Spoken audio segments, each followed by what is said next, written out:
Slide ഷോയിൽ changing slides കാണാൻ ഒരു പ്രോബ്ലം ഉണ്ട്. എന്താണെന്ന് അറിയില്ല.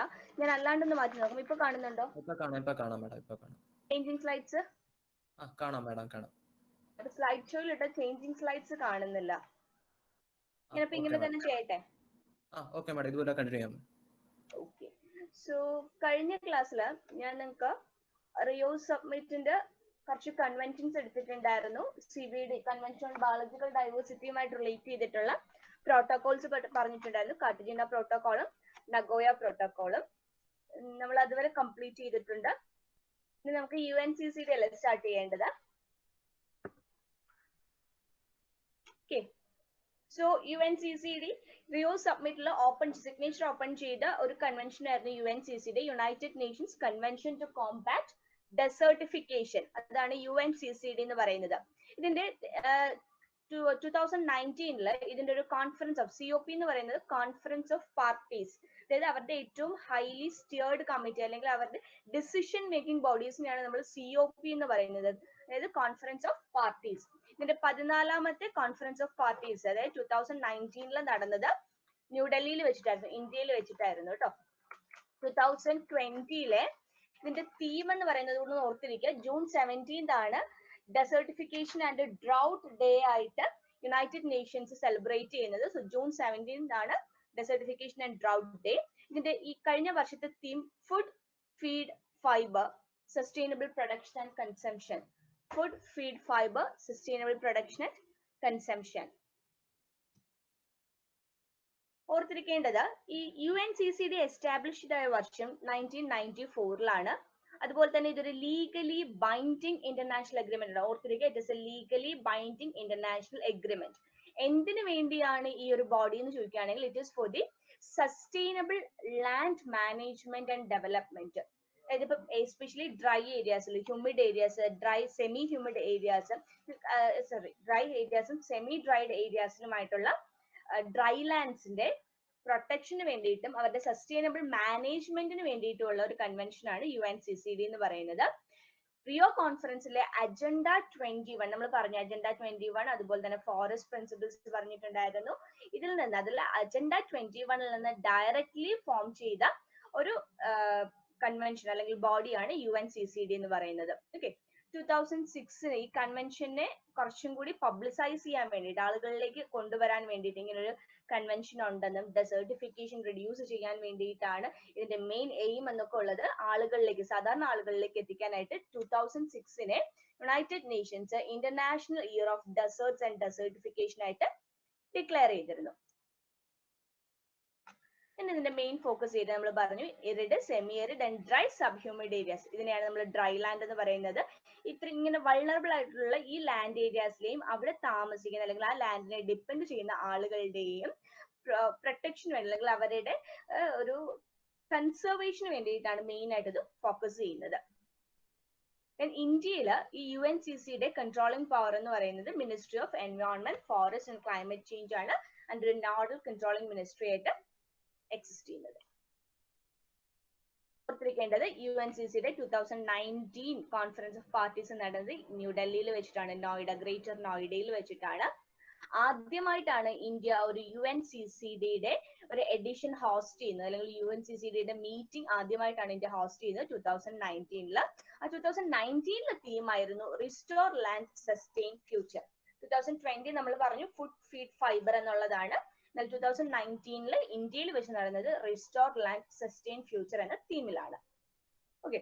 അടുത്ത 2 വർഷത്തേക്ക് അതായത് 2021 വരെയാണ് ഇന്ത്യ ഈ COPയുടെ അല്ലെങ്കിൽ UNCCD പ്രസിഡൻസി സ്ഥാനം ഏറ്റെടുത്തിരിക്കുന്നത്. ചൈനയായിരുന്നു ഇന്ത്യക്ക് തൊട്ട് മുമ്പ് ഇതിന്റെ പ്രസിഡൻസി പൊസിഷനിൽ ഉണ്ടായിരുന്നത്. സോ ടിൽ 2021 വരെ UNCCD പ്രസിഡൻസി ഇന്ത്യയാണ് ഹോസ്റ്റ് ചെയ്യുന്നത്. ഇതൊരു പേപ്പർ കട്ടിംഗ് ആണ്. ഈ 2019 നടന്ന UNCCD, ഇന്ത്യയിൽ വെച്ച് നടന്ന UNCCD മെയിൻ ടേക്ക് വേസ് എന്തൊക്കെയായിരുന്നു എന്നുള്ളതാണ് മെയിൻ ആയിട്ട് പറയുന്നത്. മെയിൻ ആയിട്ട് ഇവർ ഫോക്കസ് ചെയ്തിരുന്ന ഒരു കാര്യം ഓർത്തിരിക്കുക, അതായത് ഇന്ത്യയിലെ ഡീഗ്രേഡഡ് ആയി പോയ ഹെക്ടേഴ്സ് ഓഫ് ലാൻഡ് ഉണ്ട്, അതിനെ 2030 റീഹാബിലേറ്റ് ചെയ്യുക എന്നുള്ളതാണ് മെയിൻ ആയിട്ട് 2019 ഇന്ത്യയിൽ നടന്ന COPയുടെ എയിം എന്ന് പറയുന്നത്. So rehabilitation of degraded land by 2030. 30. Okay. 21 million hectares of land ആണ് ഇന്ത്യ ഇപ്പൊ കമ്മിറ്റ് ചെയ്തിരിക്കുന്നത്. 2030 ആകുമ്പോഴത്തേക്കും ഇന്ത്യയിൽ ഡീഗ്രേഡഡ് ആയി പോയ 21 million hectares of ലാൻഡിനെ തിരിച്ച് റീഹാബിലിറ്റേറ്റ് ചെയ്യുക എന്നതാണ് main take away of 2019 UNCCD conference of parties. അതൊന്ന് ഓർത്തിരിക്കുക. സോ ഇന്ത്യയുടെ മെയിൻ എയിം എന്താണ്, UNCCDയുടെ പുതിയ മെയിൻ എയിം എന്താണെന്ന് ചോദിച്ചു കഴിഞ്ഞാൽ 2030 21 million hectares ഓഫ് ഡീഗ്രേഡഡ് ലാൻഡിനെ റീഹാബിലിറ്റേറ്റ് ചെയ്യുക എന്നുള്ളതാണ്. ഓക്കെ. അതുപോലെ തന്നെ ഇന്ത്യയുടെ 2016 വരെയുള്ള ലേറ്റസ്റ്റ് സർവേ ഉപയോഗിച്ചിട്ട് ഈ ഒരു പ്രധാനപ്പെട്ട ഒരു അറ്റ്ലസ് ഇന്ത്യ ഈ ഒരു കൺവെൻഷനിൽ പുറത്തു കൊണ്ടുവന്നിട്ടുണ്ടായിരുന്നു. Desertification and land degradation atlas of India 2016. So ഇത് രണ്ടുമാണ് മെയിൻ ആയിട്ട് ഓർത്തിരിക്കേണ്ടത്. സോ UNCCDയുടെ ഇന്ത്യയിൽ ഹോസ്റ്റ് ചെയ്യുന്ന COP-യിൽ മെയിൻ ആയിട്ട് രണ്ട് കാര്യങ്ങൾ, ഒന്ന് റീഹാബിലിറ്റേഷൻ ഓഫ് ഡീഗ്രേഡഡ് ലാൻഡ്, എത്ര 21 million hectares by 2030. അതുപോലെ തന്നെ desertification and land degradation atlas of India 2016. ഈ രണ്ട് കാര്യങ്ങളാണ് മെയിൻ ആയിട്ട് ഈ കൺവെൻഷൻ കൊണ്ടുവന്നത്. ഡൽഹി ഡിക്ലറേഷൻ, അതുപോലെ തന്നെ peace forest initiative, recovery of 5 million hectares of degraded land, ഇതെല്ലാം UNCCDയുമായിട്ട് റിലേറ്റ് ചെയ്ത് 2019 വന്ന കാര്യങ്ങളാണ്. സോ ഡൽഹി ഡിക്ലറേഷൻ എന്തുമായിട്ട് റിലേറ്റ് ചെയ്തു എന്ന് ചോദിച്ചു കഴിഞ്ഞാൽ റീസെന്റ് ഒരുപാട് ഡിക്ലറേഷൻസ് ഡൽഹിയുമായിട്ട് റിലേറ്റഡ് ഉണ്ട്. മെഡിസിൻ റിലേറ്റഡ് ആയിട്ടുണ്ട്, അതുപോലെ തന്നെ ഓർഗൻ ഡൊണേഷൻ റിലേറ്റഡ് ആയിട്ടുണ്ട്. പക്ഷെ ഇപ്പൊ റീസെന്റ് നമുക്ക് പഠിക്കേണ്ടത് പീപ്പിൾ ആൻഡ് എൻവയോൺമെന്റിൽ ഡൽഹി ഡിക്ലറേഷൻ റിലേറ്റ് ചെയ്തിരിക്കുന്നത് കൺവെൻഷൻ ഓൺ കോമ്പാറ്റിംഗ് ഡെസേർട്ടിഫിക്കേഷൻ ആണ്. അതുപോലെ തന്നെ പീസ് ഫോറസ്റ്റ് ഇനിഷ്യേറ്റീവ്, ഇതൊരു സൗത്ത് കൊറിയയുടെ ഇനിഷ്യേറ്റീവ് ആണ്. മെയിൻ ആയിട്ട് പീസ് ബിൽഡിംഗ് പ്രോസസ്സിന് വേണ്ടിയിട്ട് ഫോറസ്റ്റിനെ റീസ്റ്റോർ ചെയ്യുക, അതാണ് അവർ ഉദ്ദേശിക്കുന്നത്. അതായത് ഇപ്പം സൗത്ത് കൊറിയയും മറ്റേതെങ്കിലും രാജ്യങ്ങളുമായിട്ട് ഒരു കോൺഫ്ലിക്റ്റ് ഉള്ള ബോർഡർ ഏരിയാസിൽ കൂടുതലായിട്ട് ഫോറസ്റ്റ് വെച്ചുപിടിപ്പിക്കുക, അല്ലെങ്കിൽ ഫോറസ്റ്റ് റീസ്റ്റോർ ചെയ്യുക. ആ ഫോറസ്റ്റ് രണ്ട് രാജ്യങ്ങൾക്കും ഹെൽപ്ഫുൾ ആവുന്ന രീതിയിലായിരിക്കും. അവിടുത്തെ കമ്മ്യൂണിറ്റീസിനും പീപ്പിൾസിനും ആ രാജ്യത്തിനും ഒക്കെ ഹെൽപ്ഫുൾ, അല്ലെങ്കിൽ അവരുടെ ടെൻഷൻസ് അലിവിയേറ്റ് ചെയ്യുന്ന രീതിയിൽ അവിടെ ഫോറസ്റ്റ് റീസ്റ്റോർ ചെയ്ത് കൊണ്ടുവരിക, അതാണ് peace forest initiative. Mainly conflict on border ഏരിയാസിലാണ് അവർ ഈ ഒരു പീസ് ഫോറസ്റ്റ് ഇനിഷ്യേറ്റീവ് കൊണ്ടുവരാൻ ഉദ്ദേശിക്കുന്നത്.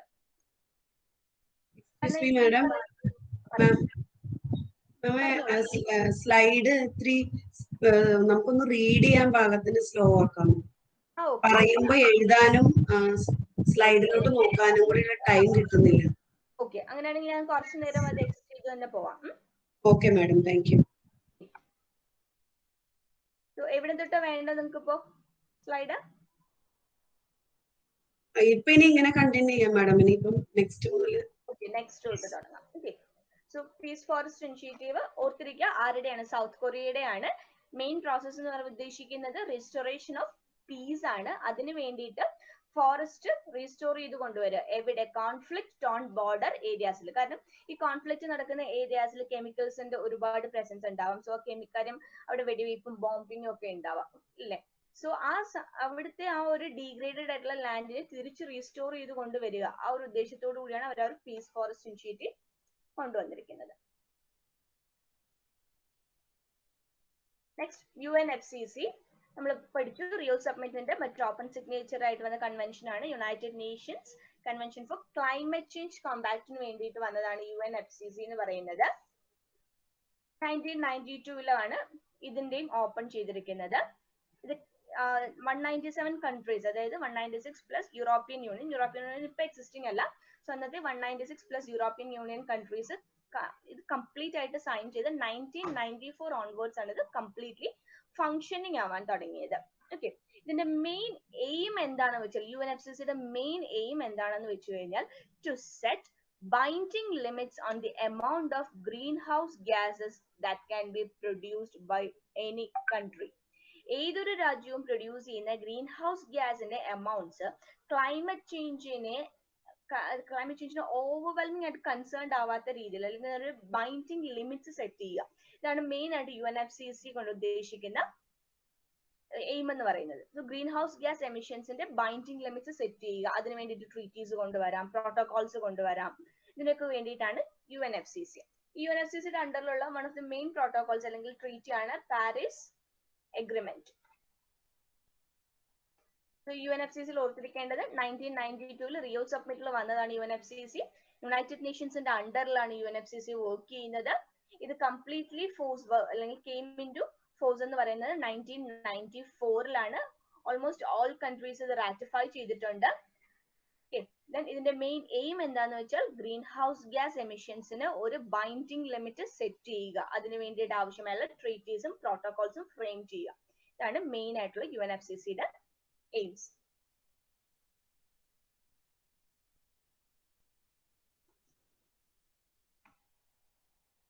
Then objective to stabilize greenhouse gas concentrations in the atmosphere to reduce climate change due to anthropogenic factors. അത് ഡബിൾ ഇൻവേർട്ട് കോമയിൽ ഇട്ടിട്ടുണ്ട്. അതായത് ആന്ത്രോപോജനിക് ഹ്യൂമൻസ് കാരണം ഉണ്ടാവുന്ന ഗ്രീൻ ഹൗസ് ഗ്യാസ് കോൺസെൻട്രേഷൻസ് കുറയ്ക്കുക. അതാണ് മെയിൻ ആയിട്ട്, അത് സ്റ്റെബിലൈസ് ചെയ്യുക. അതാണ് മെയിൻ ആയിട്ട് ഇവർ ഫോക്കസ് ചെയ്യുന്നത്. ഇതിന്റെ സെക്രട്ടേറിയറ്റ് ജർമ്മനിയിൽ ബോൺ എന്ന് പറയുന്ന സ്ഥലത്താണ് സെക്രട്ടേറിയറ്റ്. എല്ലാ വർഷവും ഇവരുടെ ഒരു ആനുവൽ മീറ്റിംഗ് നടക്കും UNFCCയുടെ. UNFCCയുടെ ആനുവൽ മീറ്റിംഗിന് നമ്മൾ പറയുന്ന പേര് എന്ത് തന്നെയാണ്? Conferences of the parties. 1995 ഇത് സ്റ്റാർട്ട് ചെയ്തത്. ഇതിലെ മൂന്നാമത്തെ കോൺഫറൻസ് ഓഫ് പാർട്ടീസ് 1997 ജപ്പാനിലെ ക്യോട്ടോയിൽ വെച്ച് നടന്നിട്ടുണ്ടായിരുന്നു. ആ ക്യോട്ടോയിൽ വെച്ച് നടന്ന കോൺഫറൻസിലാണ് ക്യോട്ടോ പ്രോട്ടോകോൾ അഡോപ്റ്റ് ചെയ്തിരിക്കുന്നത്. സോ ക്യോട്ടോ പ്രോട്ടോകോൾ നമുക്ക് സിലബസിലുള്ളതാണ്. സോ ക്യോട്ടോ പ്രോട്ടോകോൾ UNFCCയുടെ അണ്ടറിൽ UNFCCയുടെ മൂന്നാമത്തെ കോൺഫറൻസ് ഓഫ് പാർട്ടീസിലാണ് അത് അഡോപ്റ്റ് ചെയ്തിരിക്കുന്നത്. ഇയർ 1997.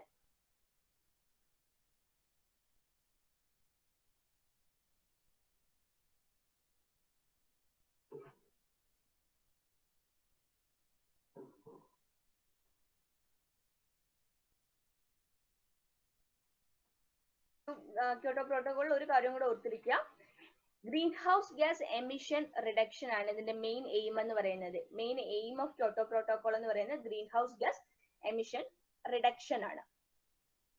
ഇതിനകത്ത് വരുന്ന ഒന്ന് രണ്ട് ഗ്ലോബൽ ക്ലൈമറ്റ് ഫിനാൻസിങ് അല്ലെങ്കിൽ ക്ലൈമറ്റ് ചേഞ്ചിനെ കൺട്രോൾ ചെയ്യാനായിട്ട് ലെസ് ഡെവലപ്ഡ് കൺട്രീസിന് ഹൈലി ഡെവലപ്ഡ് ആയിട്ടുള്ള കൺട്രീസ് ഫൈനാൻസ് പ്രൊവൈഡ് ചെയ്യുന്നുണ്ട്. അതിനുവേണ്ടി ചില ഫണ്ടുകളുണ്ട്. ആ ഫണ്ടുകളുടെ പേരൊന്ന് ഓർത്തിരിക്കാം. ഒന്ന് ഗ്രീൻ ക്ലൈമറ്റ് ഫണ്ട് ആണ്. എന്തിനു വേണ്ടിയാണ് ഗ്രീൻ ക്ലൈമറ്റ് ഫണ്ട് എന്ന് ചോദിച്ചാൽ ഗ്രീൻ ഹൗസ് ഗ്യാസിന്റെ എമിഷൻസ് റെഡ്യൂസ് ചെയ്യാൻ. അതായത് developing countries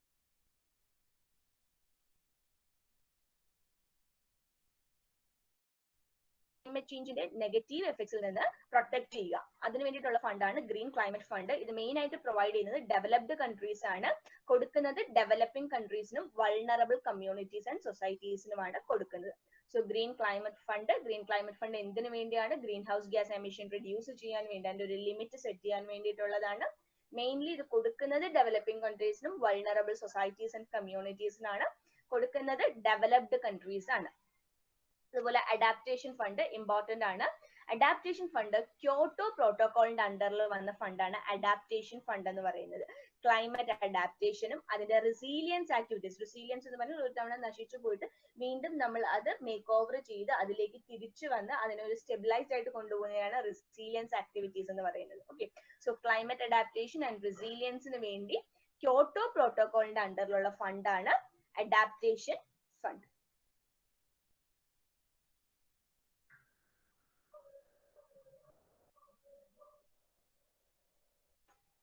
next, Warsaw climate change conference.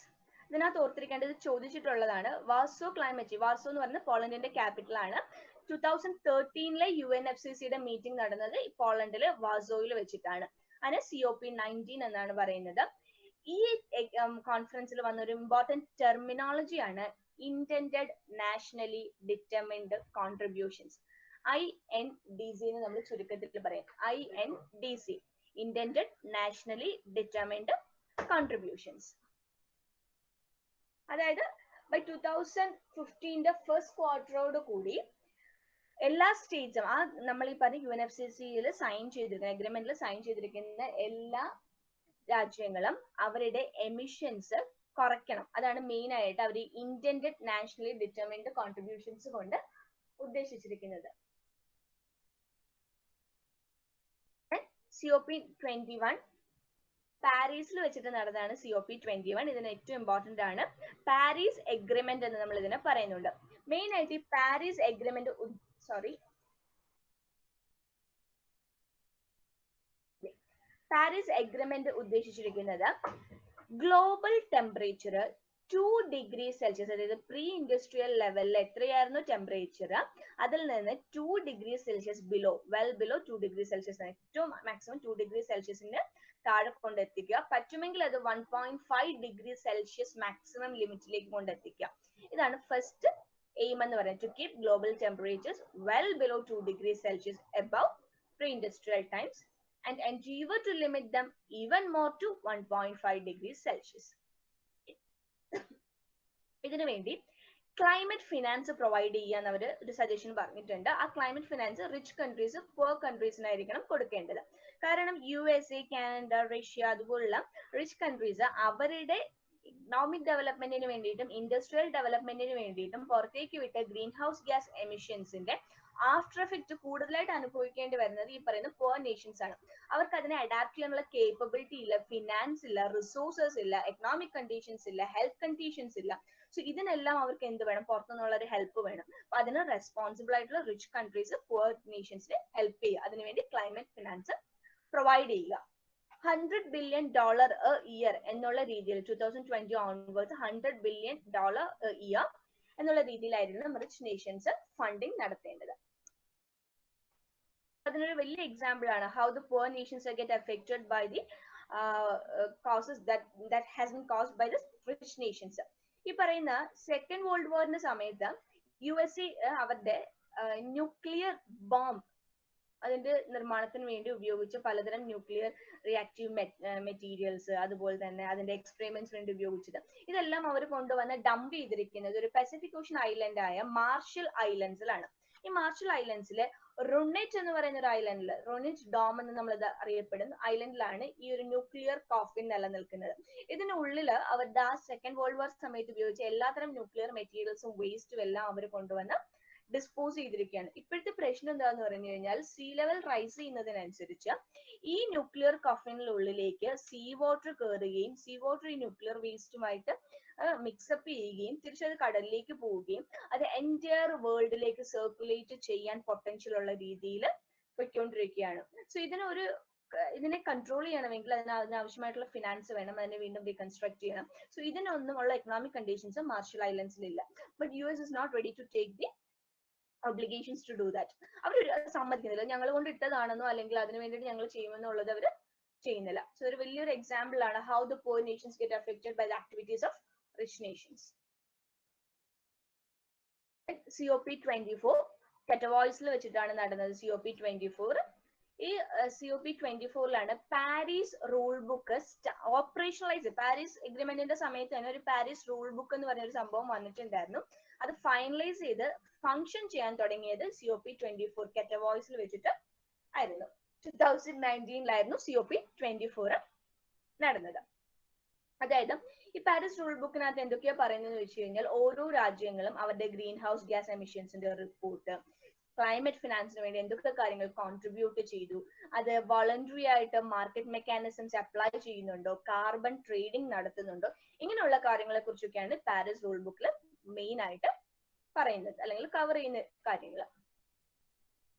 ഈ റൂൾ ബുക്ക് ഒരു സെറ്റ് ചെയ്തിട്ടുണ്ട്. അതായത് എങ്ങനെയാണ് ഈ രാജ്യങ്ങൾ അവരുടെ നാഷണലി, നമ്മൾ നേരത്തെ പറഞ്ഞു nationally determined contributions, intended nationally determined contributions, INDC അല്ലെങ്കിൽ NDC എന്ന് നമ്മൾ അതിനെ പറയും, അവരവരുടെ രാജ്യങ്ങളിലെ ഡൊമസ്റ്റിക് ക്ലൈമറ്റ് ആക്ഷൻസ് എന്തൊക്കെയാണ്, അതിനു വേണ്ടിയുള്ള എന്തൊക്കെ മിറ്റിഗേഷൻസ് ചെയ്തു, അഡാപ്റ്റേഷൻ മെഷേഴ്സ് എന്തൊക്കെയാണ് അവർ എടുത്തിട്ടുള്ളത്, ഇതിനെക്കുറിച്ചൊക്കെ ഇൻഫർമേഷൻസ് ഈ നാഷണലി ഡിറ്റർമിൻഡ് കോൺട്രിബ്യൂഷൻസിൽ പ്രൊവൈഡ് ചെയ്യുന്നുണ്ട്.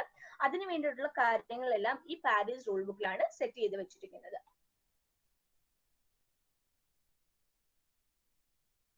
ഓർത്തിരിക്കേണ്ട കാര്യങ്ങൾ, ഒന്ന് COP21 പാരീസ് എഗ്രിമെന്റ്, അതിനകത്ത് പറയുന്ന ടെമ്പറേച്ചർ ലെവൽസ് ഒന്ന് ഓർത്തിരിക്കണം, well below 2 degree Celsius, maximum to 1.5 degree Celsius. അതുപോലെ climate finance $100 billion a year ആണ് ബൈ 2020 കൂടി അവർ പറയുന്നത്. Then how rich nations activities affected poor nations, example ആണ് മാർഷൽ ഐലൻഡിലെ ന്യൂക്ലിയർ കോഫിൻ അല്ലെങ്കിൽ റൊണെറ്റ് ഡോം. റൊണെറ്റ് അവിടുത്തെ ഒരു ചെറിയ ഐലൻഡ് ആണ് മാർഷൽ ഐലൻഡ് ഗ്രൂപ്പിലെ. COP24 ഓർത്തിരിക്കേണ്ടത് പാരീസ് റൂൾ ബുക്ക് ഓപ്പറേഷണലൈസ് ആവാൻ തുടങ്ങി അല്ലെങ്കിൽ ഫങ്ഷണലൈസ് ആവാൻ തുടങ്ങിയത് പാരീസ് റൂൾ ബുക്ക് 2019 COP24 കെറ്റ വോയിസിൽ വെച്ചിട്ടാണ്. ഇതിനകത്ത് എന്തൊക്കെ കാര്യങ്ങളാണ് പറയുന്നത് വെച്ച് കഴിഞ്ഞാൽ ഒരു രാജ്യം അവരുടെ ഡൊമസ്റ്റിക് ആയിട്ടുള്ള ക്ലൈമറ്റ് ആക്ഷൻസ് എന്തൊക്കെ കാര്യങ്ങൾ ചെയ്തു, ക്ലൈമറ്റ് ചേഞ്ചിനെ ടാക്കിൾ ചെയ്യാൻ വേണ്ടിയിട്ട് മിറ്റിഗേഷൻസ് എന്തൊക്കെ ചെയ്തു, അഡാപ്റ്റേഷൻ മെഷേഴ്സ് എന്തൊക്കെ ചെയ്തു, എങ്ങനെ അവരുടെ ഗ്രീൻ ഹൗസ് ഗ്യാസ് എമിഷൻസിനെ റെഡ്യൂസ് ചെയ്തു, ക്ലൈമറ്റ് ഫിനാൻസിന് എത്ര കോൺട്രിബ്യൂട്ട് ചെയ്തു, ഈ കാര്യങ്ങളൊക്കെയാണ് പാരീസ് റൂൾ ബുക്കിൽ മെയിൻ ആയിട്ട് പറയുന്നത്.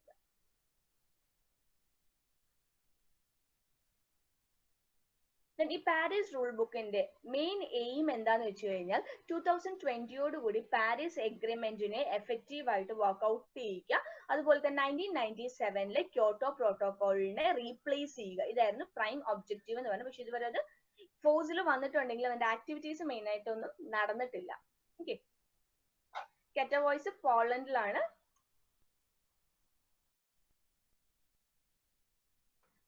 COP25 2019 COP25 മാഡ്രിഡ് സ്പെയിനിൽ വെച്ചിട്ടാണ് COP25 നടന്നത്. ചിലിയിലായിരുന്നു ഇത് നടത്താനിരുന്നത്, പക്ഷെ അവിടുത്തെ ഒരു വയലന്റ് മാസ് മൂവ്മെന്റ് കാരണമാണ് അത് മാഡ്രിഡിലേക്ക് മാറ്റിയത്.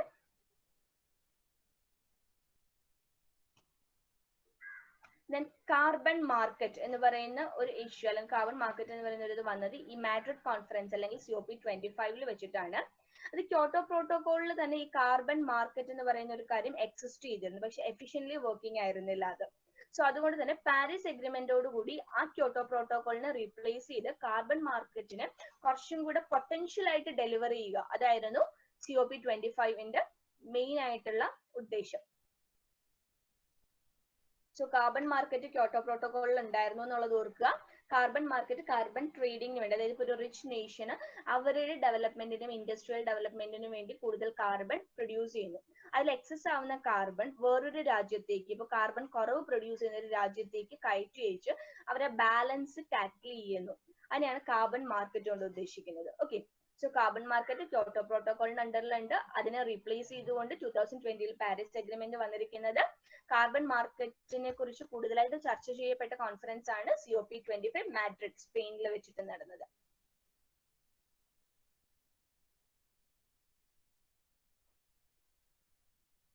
ക്യോട്ടോ പ്രോട്ടോകോൾ 1997 ക്യോട്ടോ പ്രോട്ടോകോൾ വന്നത്. ജപ്പാനിലാണ് ഈ ക്യോട്ടോ എന്ന് പറയുന്ന സ്ഥലം. ഇത് 97 വന്നുവെങ്കിലും എല്ലാ രാജ്യങ്ങളും സൈൻ ചെയ്ത് അത് എഫക്റ്റീവ് ആയിട്ട് റൺ ചെയ്യാൻ തുടങ്ങി, ഓപ്പറേഷണലൈസ് ചെയ്യാൻ തുടങ്ങി 2005 ഓൺവേർഡ്സ് ആണ്. ഇതിനകത്ത് USA റാറ്റിഫൈ ചെയ്തിട്ടുള്ള, സോ ക്യോട്ടോ പ്രോട്ടോകോൾ ഇല്ലാത്തൊരു രാജ്യം ഏതാന്ന് ചോദിച്ചു കഴിഞ്ഞാൽ USA ആണ്. അതുപോലെ 2012 ക്യോട്ടോ പ്രോട്ടോകോളിൽ നിന്ന് വിഡ്രൂ ചെയ്ത രാജ്യം കാനഡയാണ്. സോ ക്യോട്ടോ പ്രോട്ടോകോളിലെ രണ്ട് കാര്യങ്ങൾ, USA ആണ് ഇതുവരെ റാറ്റിഫൈ ചെയ്യാത്ത ഒരു രാജ്യം, അതുപോലെ 2012 ക്യോട്ടോയിൽ നിന്ന് വിഡ്രോ ചെയ്ത രാജ്യം കാനഡയാണ്. ഈ ക്യോട്ടോ പ്രോട്ടോകോളുമായിട്ട് റിലേറ്റ് ചെയ്ത ഒരു ടെർമിനോളജിയാണ് common but differentiated responsibility. Common but differentiated responsibility, അതായത് ഇപ്പം ഒരു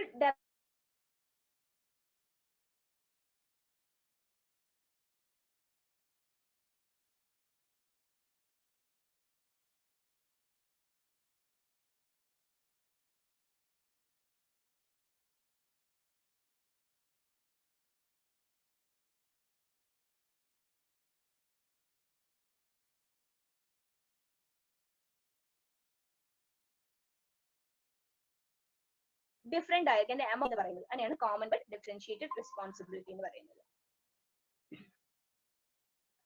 ക്യോട്ടോ പ്രോട്ടോകോളിൽ ഓർത്തിരിക്കേണ്ടത് ഗ്രീൻ ഹൗസ് ഗ്യാസ് എമിഷൻസിനെ ലിമിറ്റ് ചെയ്യാൻ വേണ്ടിയിട്ടുള്ള ഒരേ ഒരു ഗ്ലോബലി ബൈൻഡിങ് ട്രീറ്റിയാണ്. അതായത് ഈ ട്രീറ്റിയിൽ സൈൻ ചെയ്തിട്ടുണ്ടെങ്കിൽ ആ രാജ്യം തീർച്ചയായിട്ടും അവരുടെ ഗ്രീൻ ഹൗസ് ഗ്യാസ് എമിഷൻസിന്റെ ലെവൽ കുറച്ചിരിക്കണം. അതിനു വേണ്ടിയിട്ടുള്ള കാര്യങ്ങളും അതിനു വേണ്ടിയിട്ടുള്ള മാറ്റങ്ങളും അവരുടെ ഡൊമസ്റ്റിക് ലോയിൽ കൊണ്ടുവരണം. അതുകൊണ്ട് അതൊരു ലീഗലി ബൈൻഡിങ് ആയിട്ടുള്ള എഗ്രിമെന്റ് ആണ് Kyoto protocol. Green house gas എമിഷൻസിന് വേണ്ടിയിട്ടുള്ള ഒരേ ഒരു ലീഗലി ബൈൻഡിങ് ഗ്ലോബൽ ട്രീറ്റിയാണ് ക്യോട്ടോ പ്രോട്ടോകോൾ.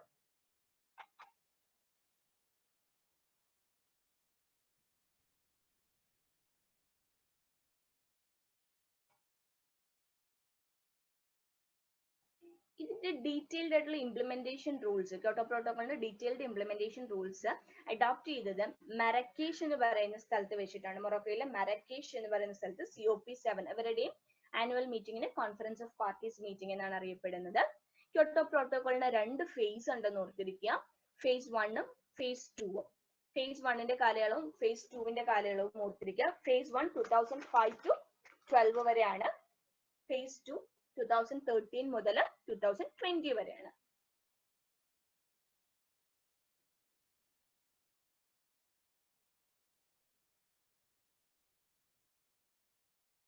ഇതില് ഫസ്റ്റ് ഫേസിൽ അവർ ഉദ്ദേശിക്കുന്നത് എന്താന്ന് വെച്ച് കഴിഞ്ഞാൽ 1992 ഗ്രീൻ ഹൗസ് ഗ്യാസ് എമിഷൻ ലെവലിൽ നിന്ന് 5%, എത്രയാണോ 1992 ലെവലിലെ ഗ്രീൻ ഹൗസ് ഗ്യാസ് എമിഷൻസ് അതിൽ നിന്ന് 5% കുറയ്ക്കുക. അതാണ് phase 1 അവർ ഉദ്ദേശിക്കുന്ന ടാർഗറ്റ്. phase 2 2013 to 20. ഇതിനെ നമ്മൾ ദോഹ അമെൻമെന്റ് എന്ന് പറയും. ഓർത്തിരിക്കുക, ദോഹ അമെൻമെന്റ് എന്തുമായിട്ട് റിലേറ്റ് ചെയ്തെന്ന് ചോദിച്ചാൽ ക്യോട്ടോ പ്രോട്ടോകോളുമായിട്ട് റിലേറ്റ് ചെയ്തതാണ്. phase 2 2013 to 20 ആണ്. അതായത് 18% ഗ്രീൻ ഹൗസ് ഗ്യാസ് റിഡക്ഷൻ ആണ് അവർ ഇതിൽ ഉദ്ദേശിക്കുന്നത്. ഇത് മെയിൻ ആയിട്ട് ഫോക്കസ് ചെയ്യുന്നത് ഡെവലപ്ഡ് കൺട്രീസ് അല്ലെങ്കിൽ ഇൻഡസ്ട്രിയൽഡ് കൺട്രീസിനെയാണ്. So Kyoto 1 1997 came into force എന്ന് പറയുന്നത് വർക്ക് ചെയ്യാൻ തുടങ്ങിയത് 2005 ഓൺവേർഡ്സ് ആണ്. USA ഇതിനെ റാറ്റിഫൈ ചെയ്തിട്ടില്ല. കാനഡ ഇതിൽ നിന്ന് വിഡ്രൂ ചെയ്തിരുന്നു. ഈ ക്യോട്ടോ പ്രോട്ടോകോളുമായിട്ട് റിലേറ്റ് ചെയ്ത ടെർമിനോളജിയാണ് കോമൺ ബട്ട് ഡിഫറൻഷിയേറ്റഡ് റെസ്പോൺസിബിലിറ്റി എന്ന് പറയുന്നത്. അതായത് എല്ലാ രാജ്യങ്ങൾക്കും green house gas emission reduce ചെയ്യാനുള്ള റെസ്പോൺസിബിലിറ്റി ഉണ്ട്. പക്ഷെ ഇപ്പൊ USA-ക്കുള്ള റെസ്പോൺസിബിലിറ്റിയുടെ അത്രയും പെർസെന്റേജ് ആയിരിക്കില്ല ചിലിക്കുള്ളതിന്റെ അത്രയും ആയിരിക്കില്ല മാർഷൽ ഐലൻഡ്സിനുള്ളത്. So it differs. ഒരേ ഒരു ഗ്ലോബൽ ട്രീറ്റിയാണ്, ബൈൻഡിങ് ഗ്ലോബൽ ട്രീറ്റിയാണ് എന്തിനു വേണ്ടിയിട്ടുള്ളത്, ഗ്രീൻ ഹൗസ് ഗ്യാസ് എമിഷന്റെ റിഡക്ഷൻ അല്ലെങ്കിൽ ലിമിറ്റ് സെറ്റ് ചെയ്യാൻ വേണ്ടിയിട്ടുള്ള ഒരേ ഒരു ബൈൻഡിങ് ട്രീറ്റിയാണ് ക്യോട്ടോ പ്രോട്ടോകോൾ. ഈ ക്യോട്ടോ പ്രോട്ടോകോളിനെ കുറിച്ച് എങ്ങനെ അത് ഇംപ്ലിമെന്റ് ചെയ്യണം അതിന്റെ ഒരു ഡീറ്റെയിൽഡ് റൂൾസ് വന്നത് മരക്കേഷ് കോൺഫറൻസിൽ വെച്ചിട്ടാണ്. ക്യോട്ടോ പ്രോട്ടോകോളിന് 2 ഫേസ് ഉണ്ട്. ആദ്യത്തെ ഫേസിൽ 5% റിഡക്ഷൻ ആണ് എവിടെ നിന്ന് 1992 ലെവലിൽ നിന്ന്. phase 2 18% റിഡക്ഷൻ മെയിൻലി ആരാണ് ചെയ്യേണ്ടത്, ഇൻഡസ്ട്രിയൽഡ് കൺട്രീസ് ആണ് ചെയ്യേണ്ടത്. phase 2 ദോഹ അമെൻമെന്റ് ഓഫ് ക്യോട്ടോ പ്രോട്ടോകോൾ എന്ന് പറയുന്നത്. ഓർത്തിരിക്കുക, ഇത് ചോദിക്കാൻ സാധ്യതയുള്ളതാണ്, ചോദിച്ചിട്ടുമുണ്ട്. ക്യോട്ടോ പ്രോട്ടോകോള് എത്ര ഗ്രീൻ ഹൗസ് ഗ്യാസിനെയാണ് ലിസ്റ്റ് ചെയ്തിരിക്കുന്നത്? 6 ഗ്രീൻ ഹൗസ് ഗ്യാസിന്റെ എമിഷൻസ് ആണ് മെയിൻ ആയിട്ട് റെഡ്യൂസ് ചെയ്യുക എന്നതാണ് ക്യോട്ടോ പ്രോട്ടോകോളിന്റെ എയിം. സോ 6 ഗ്രീൻ ഹൗസ് ഗ്യാസുകൾ ഏതൊക്കെയാണെന്ന് ഓർത്തിരിക്കുക.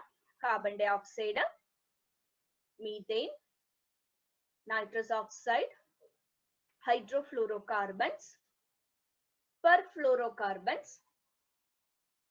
sulfur hexafluoride. So ആറെണ്ണം carbon dioxide, methane, nitrous oxide, hydrofluorocarbons, perfluorocarbons, sulfur hexafluoride SF6.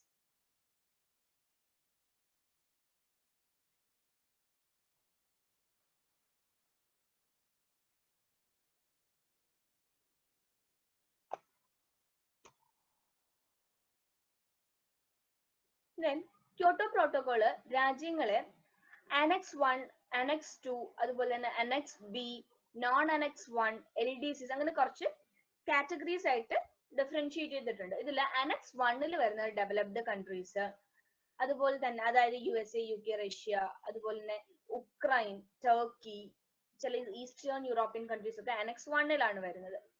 എന്നാൽ അനക്സ് 2 വരുന്നത് ഡെവലപ്ഡ് കൺട്രീസ് ആണ്. പക്ഷെ അത് അനക്സ് 1 ഇല്ലാത്ത ഡെവലപ്ഡ് കൺട്രീസ് ആണ് അനക്സ് 2 വരുന്നത്. ഈ അനക്സ് 2 രാജ്യങ്ങൾക്ക് അവരുടെ green house gas emissions reduce ചെയ്യാനായിട്ട് ഫിനാൻഷ്യൽ ആൻഡ് ടെക്നിക്കൽ സപ്പോർട്ട് വേണം. ഓക്കെ, അതാണ് അനക്സ് 2 വരുന്ന കൺട്രീസ്.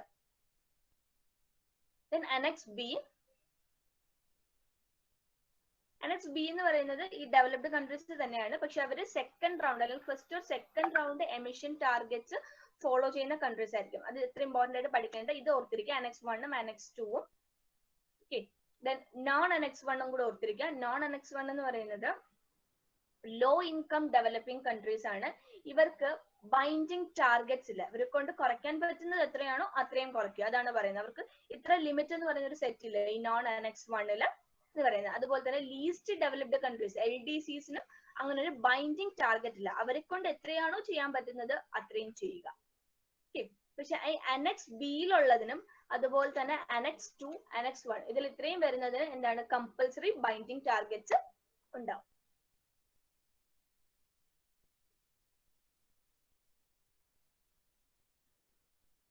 ഈ 3 ടെർമിനോളജീസ് മാത്രം ഒന്ന് ഓർത്തിരിക്കുക.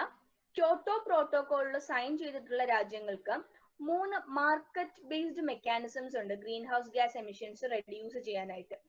ഓർത്തിരിക്കുക, ഈ ടെർമിനോളജി ഏത് പ്രോട്ടോകോളുമായിട്ട് റിലേറ്റ് ചെയ്തതാണ്, എന്തിനു വേണ്ടിയിട്ടാണ്? ഗ്രീൻ ഹൗസ് ഗ്യാസ് എമിഷന്റെ റിഡക്ഷന് വേണ്ടിയിട്ടുള്ള ഒരു 3 മാർക്കറ്റ് ബേസ്ഡ് മെക്കാനിസംസ് ആണ് ക്യോട്ടോ പ്രോട്ടോകോളിന്റെ അണ്ടറിൽ വരുന്നത്.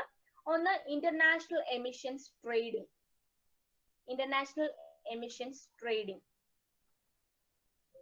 then clean development mechanism, clean development mechanism, joint implementation, joint implementation.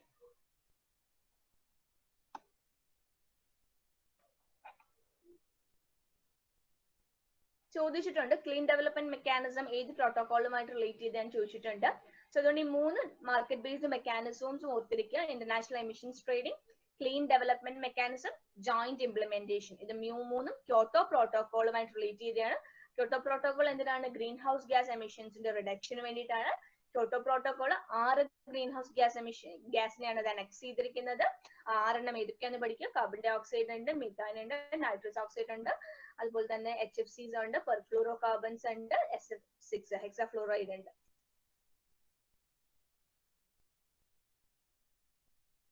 Next Paris agreement 2015 Paris agreement വന്നത്. UNFCCയുടെ 21ാമത്തെ കോൺഫറൻസ് ഓഫ് പാർട്ടീസിലാണ് പാരീസ് എഗ്രിമെന്റ് COP21. COP21 അല്ല, COP11 ആണ് ഇത്.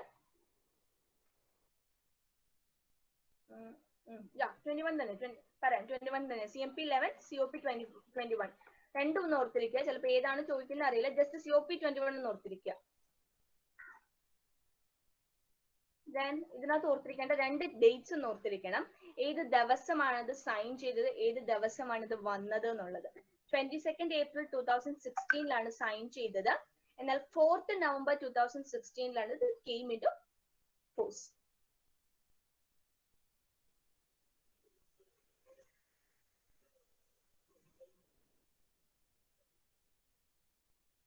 ഈ ഒരു അഗ്രിമെന്റിൽ ഓരോ രാജ്യങ്ങൾക്കും എമിഷൻസ് റെഡ്യൂസ് ചെയ്യാനായിട്ട് ഓരോ കമ്മിറ്റ്മെന്റ് പീരീഡ്സ് ഉണ്ട്. ഇന്ത്യ, ചൈന അവരുടെയൊക്കെ യൂറോപ്യൻ യൂണിയൻ ഇവരുടെ കമ്മിറ്റ്മെന്റ് പീരീഡ്സ് 10 വർഷമാണ്. എന്നാൽ US-ന്റെ കമ്മിറ്റ്മെന്റ് പീരീഡ് 5 വർഷമായിരുന്നു. പക്ഷെ US ഇതിൽ നിന്ന് വിഡ്രോ ചെയ്തിട്ടുണ്ട്. ഇപ്പം ജോ ബൈഡൻ വന്നപ്പോൾ പുള്ളി വീണ്ടും പറഞ്ഞിട്ടുണ്ട് ഇതിലേക്ക് എൻട്രി ചെയ്യുന്നു എന്നുള്ള പാരീസ് അഗ്രിമെന്റിലേക്ക്. ക്ലൈമറ്റ് ചേഞ്ചിനെ കോമ്പാക്ട് ചെയ്യാനായിട്ടുള്ള ഇന്റർനാഷണൽ എഗ്രിമെന്റ് ആണ് പാരീസ് എഗ്രിമെന്റ്. എന്തിന്റെ അണ്ടറിലാണെന്ന് ചോദിച്ചാൽ UNFCCയുടെ അണ്ടറിൽ വന്ന എഗ്രിമെന്റ് ആണ്. COP21 ഇത് ഇനിഷ്യേറ്റ് ചെയ്തത്. പാരീസ് എഗ്രിമെന്റിന്റെ എയിംസ് നമ്മൾ പറഞ്ഞു എന്തൊക്കെയാണ്. 2 degrees Celsius below pre industrial ലെവലിലെ ടെമ്പറേച്ചർ കൊണ്ടുവന്ന് വയ്ക്കുക. പറ്റുമെങ്കിൽ അത് മാക്സിമം 1.5 degrees Celsius വരെ എത്തിക്കുക. അതുപോലെ തന്നെ ക്ലൈമറ്റ് ഫിനാൻസ് പ്രൊവൈഡ് ചെയ്യുക ഇതിന്റെ ഇമ്പാക്ട്സിനെ ഡീൽ ചെയ്യാനായിട്ട്.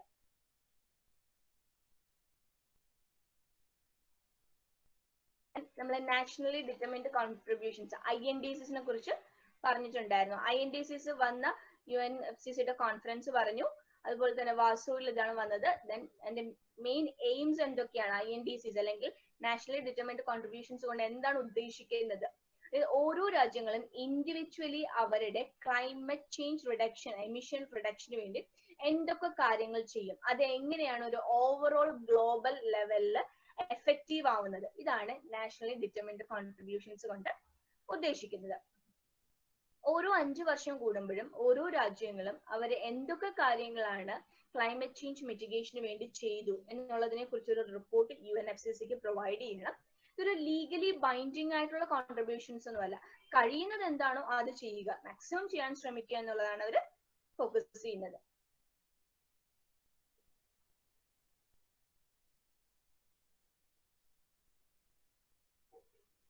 ദെൻ ഒരു കാര്യം ഓർത്തിരിക്കാൻ നമ്മൾ നേരത്തെ പറഞ്ഞു കാർബൺ ട്രേഡിംഗ് അല്ലെങ്കിൽ മാർക്കറ്റ് ക്യോട്ടോ പ്രോട്ടോകോളിലുള്ള മാർക്കറ്റ് മെക്കാനിസം അതിനെയൊക്കെ റീപ്ലേസ് ചെയ്തുകൊണ്ടാണ് പാരീസ് 2015 പാരീസ് എഗ്രിമെന്റ് വരുന്നത്. ക്യോട്ടോ പ്രോട്ടോകോളിനെ റീപ്ലേസ് ചെയ്ത് അതിനകത്തും ഈ പറയുന്ന മാർക്കറ്റ് ബേസ്ഡ് മെക്കാനിസംസ് ഉണ്ട്. Carbon trading, emission tradings, accounting ഒക്കെ.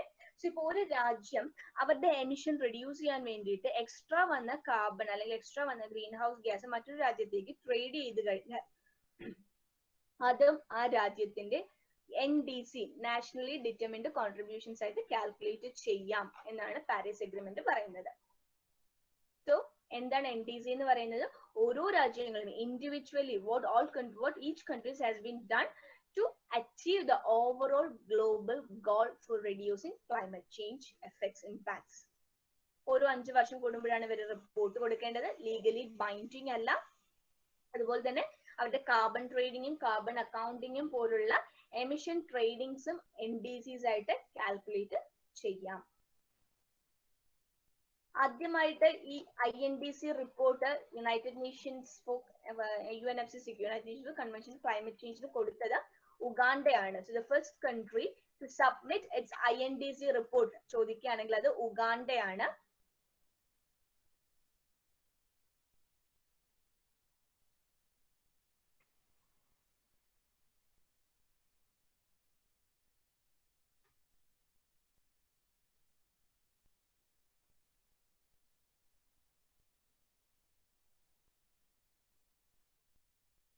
പാരീസ് ക്ലൈമറ്റ് എഗ്രിമെന്റ് നമ്മൾ ഒരുപാട് സിമിലാരിറ്റീസ് ഉണ്ടെങ്കിലും ഒരു ഡിഫറൻസ് എന്താന്ന് വെച്ച് കഴിഞ്ഞാൽ പാരീസ് എഗ്രിമെന്റിൽ ഡെവലപ്പിംഗ് കൺട്രീസ് എന്നോ ഡെവലപ്ഡ് കൺട്രീസ് എന്നോ പറഞ്ഞൊരു ഡിഫറൻസ് ഇല്ല. പക്ഷെ ക്യോട്ടോ പ്രോട്ടോകോളിൽ നമ്മൾ പറഞ്ഞു കോമൺ ബട്ട് ഡിഫറൻഷിയേറ്റഡ് റെസ്പോൺസിബിലിറ്റി ആണ് അല്ലെ. ഡെവലപ്ഡ് ഉണ്ട്, അണ്ടർ ഡെവലപ്ഡ് ഉണ്ട്, ലെസ് ഡെവലപ്ഡ്, അങ്ങനെയുള്ള ഒരു ഡിഫറൻസ് ഉണ്ട്. ഓരോരുത്തർക്കും ഉള്ള കട്ടിംഗ് ലിമിറ്റ്സ് അല്ലെങ്കിൽ ബൈൻഡിങ് ലിമിറ്റ്സ് ഡിഫറെന്റ് വരുന്നു. പക്ഷെ പാരീസ് എഗ്രിമെന്റിൽ അങ്ങനെ ഒന്നല്ല, എല്ലാവർക്കും ഒരേ ബൈൻഡിങ് ലിമിറ്റ്സ് തന്നെയാണ് ഉള്ളത്.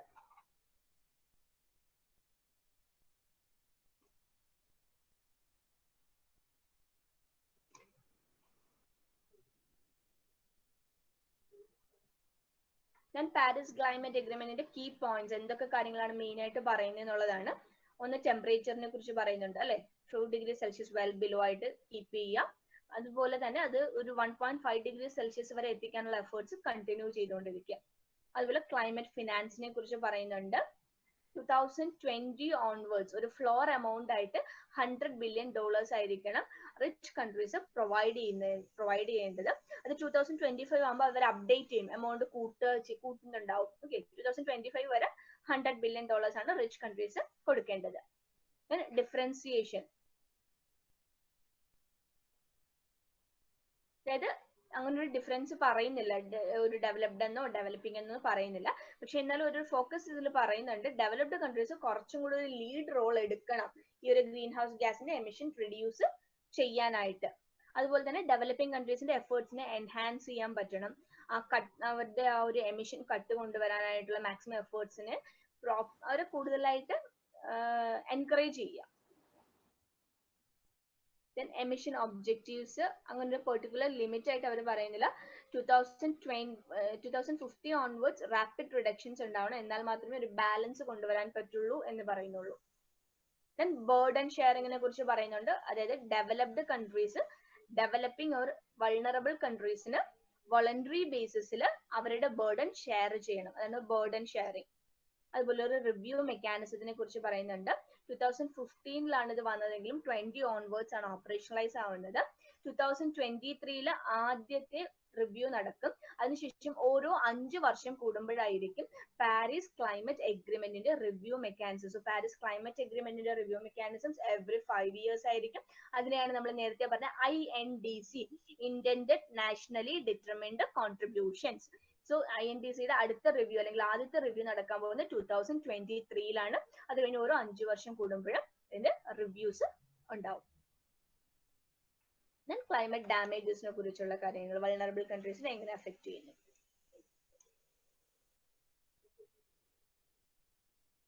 US റീസെന്റ് പുൾഡ് ഔട്ട് ചെയ്തിരുന്നു എഗ്രിമെന്റിൽ നിന്ന്. പക്ഷെ ഇപ്പൊ വീണ്ടും അവർ ജോയിൻ ചെയ്യാനുള്ള വില്ലിംഗ്നെസ് കാണിച്ചിട്ടുണ്ട്.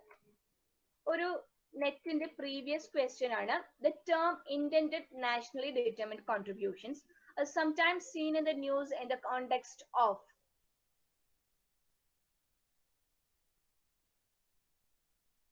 ആൻസർ ബി ആണ്. Plan of action outlined by the countries of the world to combat climate change. Okay, so terminologies ഓർത്തിരിക്കുക ഇമ്പോർട്ടൻ്റ് ആയിട്ട്. നമ്മൾ പറഞ്ഞു ക്ലീൻ ഡെവലപ്മെന്റ് മെക്കാനിസം, അതുപോലെ international emissions trading, joint implementation, ഇതൊക്കെ എന്തുമായിട്ട് ക്യോട്ടോ പ്രോട്ടോകോളിന്റെ മാർക്കറ്റ് ബേസ്ഡ് മെക്കാനിസംസ്, എന്തിനു വേണ്ടി? Emissions reduce ചെയ്യാൻ വേണ്ടിയിട്ട്. അതുപോലെ INDC എന്താണ്? ഓരോ ഇൻഡിവിജ്വൽ രാജ്യങ്ങളും ക്ലൈമറ്റ് ചേഞ്ച് റെഡ്യൂസ് ചെയ്യാൻ എന്തൊക്കെ കാര്യങ്ങൾ ചെയ്യുന്നു, അത് ഓരോ 5 വർഷം കൂടുമ്പോൾ അതിന്റെ റിവ്യൂ റിപ്പോർട്ട് ഉണ്ടാവും. ആദ്യത്തെ റിവ്യൂ റിപ്പോർട്ട് നടക്കാൻ പോകുന്നത് 2023 ഇപ്പൊ റിപ്പോർട്ട് ആദ്യമായിട്ട് സമർപ്പിച്ചിരിക്കുന്നത് ഉഗാണ്ടയാണ്. ഓക്കെ, അങ്ങനെ ടെർമിനോളജീസ് ഓർത്തിരിക്കുക. ഇന്ത്യയുടെ INDCs എന്തൊക്കെയാണെന്ന് ഇമ്പോർട്ടന്റ് ആയിട്ട് ഓർത്തിരിക്കുക. ഇന്ത്യയുടെ 3 ഇമ്പോർട്ടന്റ് ആയിട്ടുള്ള INDCs ഉണ്ട്. 2015 ഇന്ത്യ INDC ഒബ്ജക്റ്റീവ്സ് അനൗൺസ് ചെയ്തത്. ഒന്നാമത്തത് reduce emission intensity by 33 to 35%. ആ വാല്യൂ ഓർത്തിരിക്കുക. 33 to 35% by 2030 compared to 2005 levels.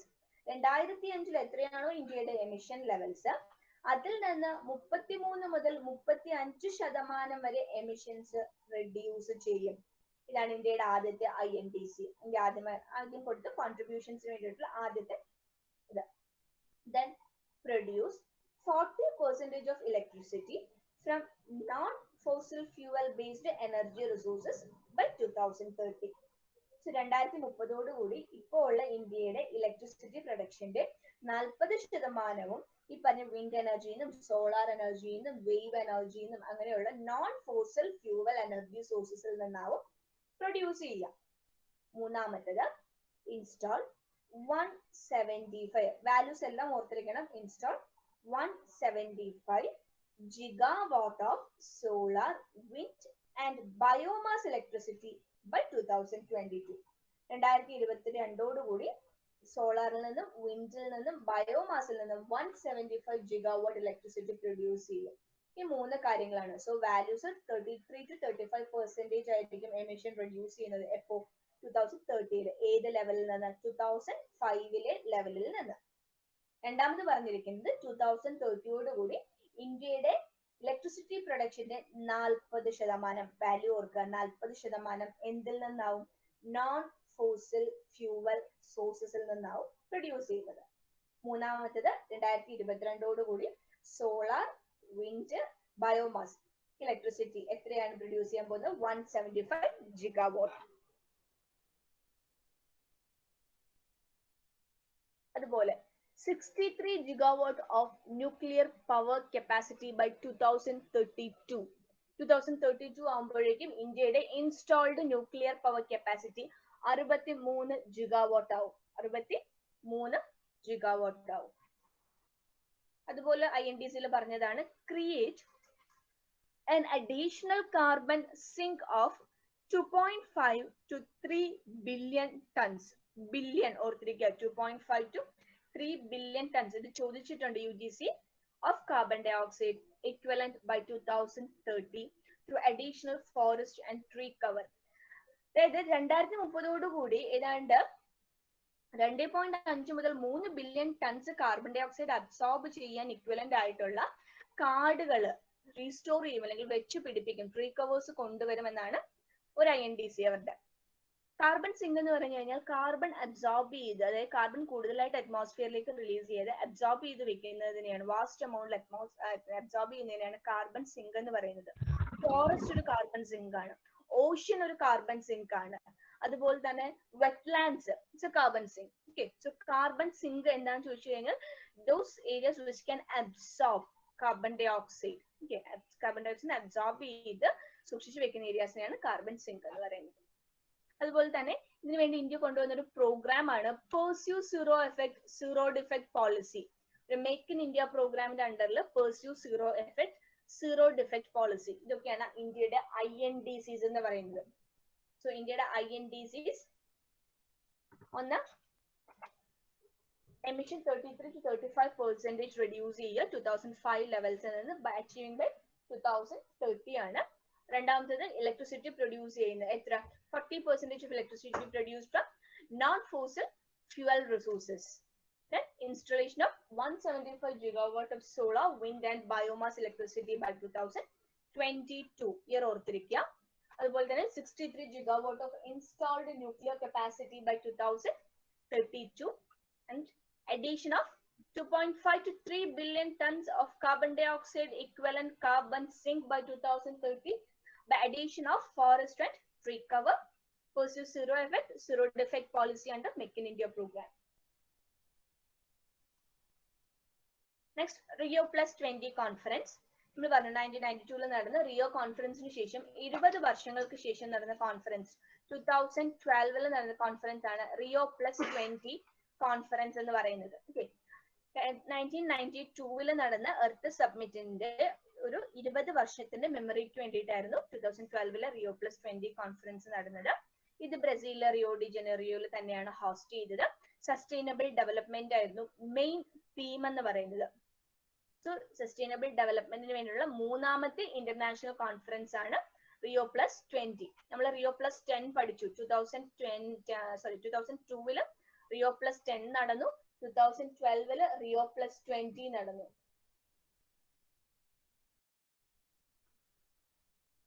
ഇതൊരു ഫോളോ അപ്പ് ആയിട്ടായിരുന്നു. 1992 കൊണ്ടുവന്ന കൺവെൻഷൻസും പ്രോട്ടോകോൾസും ഒക്കെ എത്രത്തോളം വർക്ക്ഔട്ട് ആയി, എന്തൊക്കെ അച്ചീവ് ചെയ്തു, ടാർഗറ്റ്സിൽ എത്രത്തോളം അവർക്ക് ഫുൾഫിൽ ചെയ്യാൻ പറ്റും, അങ്ങനത്തെ ഫോളോ അപ്പ് ആയിട്ടായിരുന്നു റിയോ പ്ലസ് 20 നടന്നത്.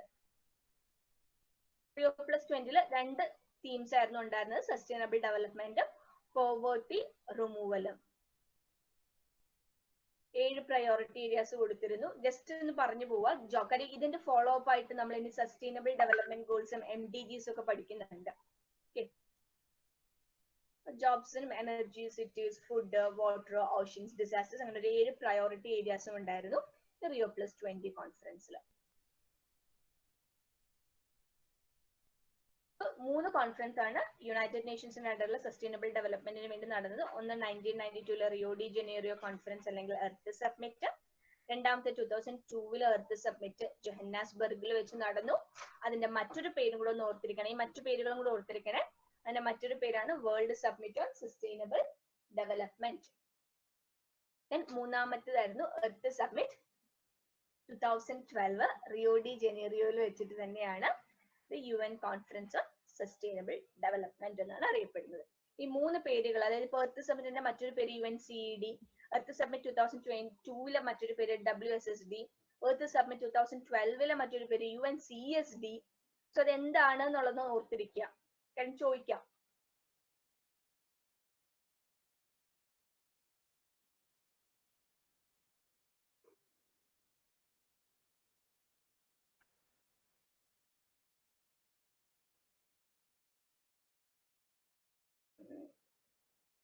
നിങ്ങൾക്ക് സ്ലൈഡ് കാണണമെങ്കിൽ പറയണേ. ഇടയ്ക്ക് എന്തെങ്കിലും മിസ് ചെയ്തിട്ടുണ്ട്, വീണ്ടും കാണണമെന്നുണ്ടെങ്കിൽ.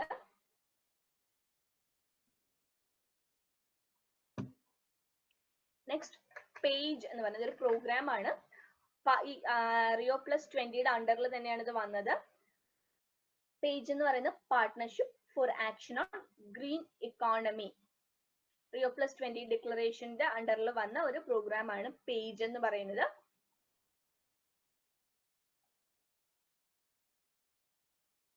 ഇതൊരു ഗ്രീൻ എക്കണോമിക് പോളിസിയും അതിനുവേണ്ടിയുള്ള സ്ട്രാറ്റജീസും ഒക്കെ വർക്ക്ഔട്ട് ചെയ്യാൻ വേണ്ടിയിട്ട്.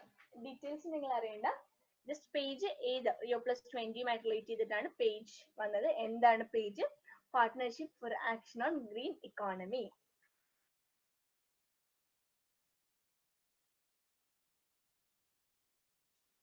പിന്നെ ഈ പേജിന് ഒരു പ്രത്യേകത കൂടിയുണ്ട്. നമ്മുടെ SDGs നമ്മൾ ഇനി പഠിക്കാൻ പോകുന്ന സസ്റ്റൈനബിൾ ഡെവലപ്മെന്റ് ഗോൾസ് ഉണ്ട്. സസ്റ്റൈനബിൾ ഡെവലപ്മെന്റ് ഗോൾസ് അച്ചീവ് ചെയ്യുന്നതിൽ ഭയങ്കരമായിട്ട് അസിസ്റ്റ് ചെയ്യുന്ന ഒരു പ്രോഗ്രാം ആണ് പേജ് എന്ന് പറയുന്നത്. എസ്പെഷ്യലി SDG 8 എന്ന് പറയുന്ന ഗോൾ അച്ചീവ് ചെയ്യാൻ വേണ്ടിയിട്ട്. SDG 8 എന്ന് പറയുന്നത് ഇൻക്ലൂസീവ് ആൻഡ് സസ്റ്റൈനബിൾ എക്കണോമിക് ഗ്രോത്തും അതുപോലെ തന്നെ എംപ്ലോയ്മെന്റുമാണ്. സസ്റ്റൈനബിൾ എക്കണോമിക് ഗ്രോത്ത് അത്ര ഓർത്തിരുന്നാൽ മതി. SDG 8നെ സപ്പോർട്ട് ചെയ്യുന്ന, അസിസ്റ്റ് ചെയ്യുന്ന ഒരു പ്രോഗ്രാം ആണ് പേജ്. പേജ് റിയോ പ്ലസ് 20യുടെ അണ്ടറിൽ, ഡിക്ലറേഷന്റെ അണ്ടറിൽ വന്ന ഒരു ഇനിഷ്യേറ്റീവ് ആണ് page. Partnership for action on green economy. Partnership for action on green economy.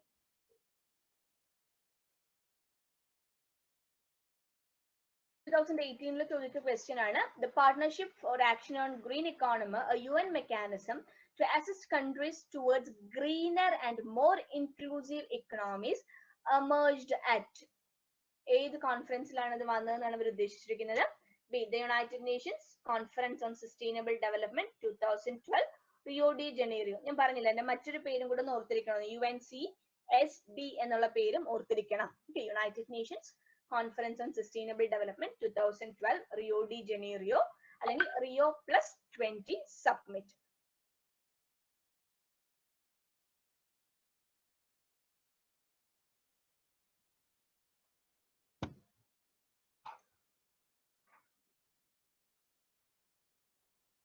Next നമ്മൾ നോക്കാൻ പോകുന്നത് മിലേനിയം ഡെവലപ്മെന്റ് ഗോൾസും സസ്റ്റൈനബിൾ ഡെവലപ്മെന്റ് ഗോൾസും ആണ്.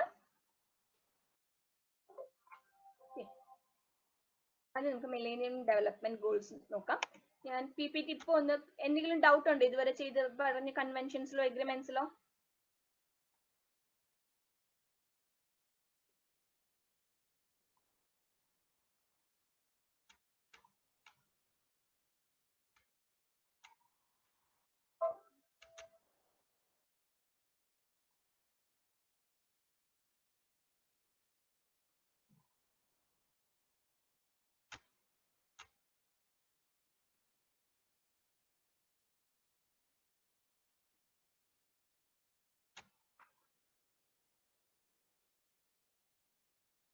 PPTs കാണുന്നുണ്ടോ നിങ്ങള്? Yes. Okay. So Millennium Development Goals 2000-ലാണ് ഈ യുണൈറ്റഡ് നേഷൻസിന്റെ അണ്ടറിൽ മിലേനിയം ഡിക്ലറേഷൻ വന്നത്. ഈ മിലേനിയം ഡിക്ലറേഷന്റെ അണ്ടറിലാണ് ഒരു 8 ഗോൾസ്, അതിനെയാണ് മിലേനിയം ഡെവലപ്മെന്റ് ഗോൾസ് എന്ന് പറയുന്നത്. ഒരു 8 ടൈം ബൗണ്ട് ടാർഗറ്റ്സ് ആയിരുന്നു. ന്യൂയോർക്കിൽ വെച്ചിട്ടാണ് ഇവർ ഇത് അഡോപ്റ്റ് ചെയ്തത്. ഇതിന്റെ ടാർഗറ്റ് അച്ചീവ് ചെയ്യാനുണ്ടായിരുന്ന വർഷം 2015 ആയിരുന്നു. 15 വർഷം ആ ഒരു ഗ്യാപ്പിലായിരുന്നു മിലേനിയം MDGs വന്നത്. So millennium development goals 2000 to 2015 വരെയാണ്. ടാർഗറ്റ് പീരീഡ് 15 ഇയേഴ്സ് ആണ്. 2015 ആയിരുന്നു ടാർഗറ്റ് അച്ചീവ് ചെയ്യേണ്ട ഇയർ. 8 ഗോൾസ് അല്ലെങ്കിൽ 8 ടൈം ബൗണ്ട് ടാർഗറ്റ്സ് ആണ് ഇതിന്റെ അണ്ടറിൽ വന്നിരിക്കുന്നത്. മെയിൻ എയിം എന്ന് പറയുന്നത് പോവേർട്ടി റെഡ്യൂസ് ചെയ്യുക, എക്സ്ട്രീം പോവേർട്ടി റെഡ്യൂസ് ചെയ്യുക. ന്യൂയോർക്കിൽ വെച്ചിട്ടാണ് ഇത് അഡോപ്റ്റ് ചെയ്തത്. So 2000 to 2015 8 time bound goals. Achieving date year എന്ന് പറയുന്നത് 2015 ആണ്. ന്യൂയോർക്കിൽ വെച്ചിട്ടാണ് അഡോപ്റ്റ് ചെയ്തത്.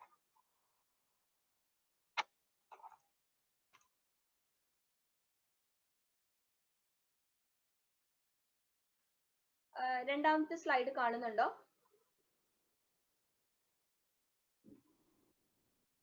Yes. Okay. So first goal എന്ന് പറയുന്നത് eradicate extreme poverty and hunger. Second one achieve universal primary education. So ആദ്യം poverty, then education, universal primary education. മൂന്നാമത്തേത് gender equality and women empowerment. 4 child mortality, child death, അതാണ് child mortality reduce ചെയ്യുക. Then maternal health improve ചെയ്യുക. 6th one HIV or AIDS, malaria and other communicable diseases combat ചെയ്യുക. 7th one environmental sustainability ensure ചെയ്യുക. 8th one global partnership for development. Okay. So MDGs 8 എണ്ണമാണുള്ളത്. നമ്മൾ ഇനി പഠിക്കാൻ പോകുന്ന SDGs 17 എണ്ണം ഉണ്ട്. സോ ഈ 8 MDGs നോർത്തിരിക്കുക എന്തൊക്കെയാണ്? എഡ്യൂക്കേഷൻ കിട്ടിക്കഴിഞ്ഞ ആദ്യം പോവേർട്ടി, ദെൻ എഡ്യൂക്കേഷനിലേക്ക് പോവുക. എഡ്യൂക്കേഷൻ വഴി ജെൻഡർ ഇക്വാലിറ്റിയും വുമൺ എംപവർമെന്റും കൊണ്ടുവരിക. ആ വുമൺ എംപവർമെന്റ് കൊണ്ടുവരുമ്പോൾ mortality, child mortality rate reduce ചെയ്യാൻ പറ്റുക. ഈ ചൈൽഡ് മോർട്ടാലിറ്റി റിഡ്യൂസ് ചെയ്യാനായിട്ട് മെറ്റേണൽ ഹെൽത്ത് ഇംപ്രൂവ് ചെയ്യിക്കുക. മെറ്റേണൽ ഹെൽത്തിനെ ബാധിക്കുന്ന എയ്ഡ്സ്, മലേറിയ പോലുള്ള അസുഖങ്ങളെ റെഡ്യൂസ് ചെയ്യിക്കുക. അതുവഴി എൻവയോൺമെന്റൽ സസ്റ്റൈനബിലിറ്റി ഇൻഷുർ ചെയ്യുക. അതിനുവേണ്ടി ഒരു ഗ്ലോബൽ പാർട്ട്ണർഷിപ്പ് കൊണ്ടുവരിക. അങ്ങനെ ഒരു ലിങ്ക് ചെയ്ത് പഠിച്ചു കഴിഞ്ഞാൽ കുറെ കൂടെ നിങ്ങൾക്ക് കിട്ടും. So poverty, education, gender equality, women empowerment, child mortality, maternal health improvement, combat HIV or AIDS, ensure environmental sustainability, global partnership for development. ഞാൻ ഓരോ ഗോൾസും നിങ്ങൾക്ക് വളരെ വ്യക്തമായിട്ട് എക്സ്പ്ലെയിൻ ചെയ്തിട്ടുണ്ട്. ഞാൻ ജസ്റ്റ് അതിന്റെ ഇമ്പോർട്ടന്റ് ഏരിയാസ് പറഞ്ഞു പോകും. നിങ്ങൾ അതൊന്ന് വായിച്ചു നോക്കണം ഈ സ്ലൈഡിൽ കിട്ടുമ്പോൾ. ഇതിനകത്ത് അവർ മെയിൻ ആയിട്ട് ടാർഗറ്റ് ചെയ്തിരിക്കുന്നത് പോവേർട്ടി റെഡ്യൂസ് ചെയ്യാനായിട്ടുള്ള ഒരാളുടെ ഡെയിലി ഇൻകം $1.25 എന്നുള്ളത് മിനിമം ഹാഫ് ദ പ്രപ്പോർഷൻ ആയിട്ടെങ്കിലും കുറയ്ക്കുക. അതായത് മിനിമം ഇപ്പൊ ഉള്ള ഇപ്പൊ 1,00,000 പേരാണ് പോവേർട്ടിക്ക് അണ്ടറിലെങ്കിൽ അത് 50,000 എന്നുള്ള റേഷ്യോയിലേക്ക് അല്ലെങ്കിൽ 50,000 എന്ന് പറയുന്ന ഒരു പ്രപ്പോർഷനിലേക്ക് കൊണ്ടുവരിക. ബാക്കി 50,000 ആളുകൾക്ക് $1.25 ഡെയിലി ഇൻകം എൻഷുർ ചെയ്യുക. അതായത് അവരുടെ ടാർഗറ്റ്സ് എന്ന് പറയുന്നത്. അതുപോലെ വിമൻസിന്, എസ്പെഷ്യലി യങ് പീപ്പിൾസിനും വിമൻസിനും എംപ്ലോയ്മെന്റ് പ്രൊവൈഡ് ചെയ്യുക. എല്ലാവർക്കും ഒരു ഡീസെന്റ് വർക്ക് പ്രൊവൈഡ് ചെയ്യുക. അതുവഴി നമുക്ക് പോവേർട്ടിയും ഹങ്കറും റെഡ്യൂസ് ചെയ്യാൻ പറ്റും. അതുപോലെ 1990ക്കും 2015ലും ഇടയ്ക്ക് ഹങ്കർ ഡ്രൈവൻ ആയിട്ടുള്ള ആളുകളുടെ പ്രപ്പോർഷൻ പകുതിയായിട്ട് കുറയ്ക്കുക. ഇതൊക്കെയായിരുന്നു മെയിൻ ആയിട്ട് ഫസ്റ്റ് MDG കൊണ്ട് അവർ ഉദ്ദേശിച്ച ടാർഗറ്റുകൾ. സോ 2015 ആ ടാർഗറ്റ് അച്ചീവിംഗ് പീരീഡ് എത്തിയപ്പോൾ നമ്മളത് അനലൈസ് ചെയ്തപ്പോൾ നമുക്ക് മനസ്സിലാക്കാൻ കഴിഞ്ഞെന്ന് വെച്ച് കഴിഞ്ഞാൽ ഒരു കൺസിഡറബിൾ റിഡക്ഷൻ ഉണ്ടായിട്ടുണ്ട് പോവേർട്ടിക്ക്. ഏതാണ്ട് 50% ഡെവലപ്പിംഗ് നേഷൻസിൽ ജീവിക്കുന്ന 50%-ഓളം ആളുകളുടെ പെർ ഡേ വരുമാനം $1.25 പെർ ഡേ എന്നുള്ളത് ആയിട്ടുണ്ട്. ദെൻ അതുപോലെ ഹങ്കർ ആൻഡ് എക്സ്ട്രീം പോവേർട്ടിയുടെ ആ ഒരു റേഷ്യോ പ്രപ്പോർഷൻ 14% കുറഞ്ഞിട്ടുണ്ട്.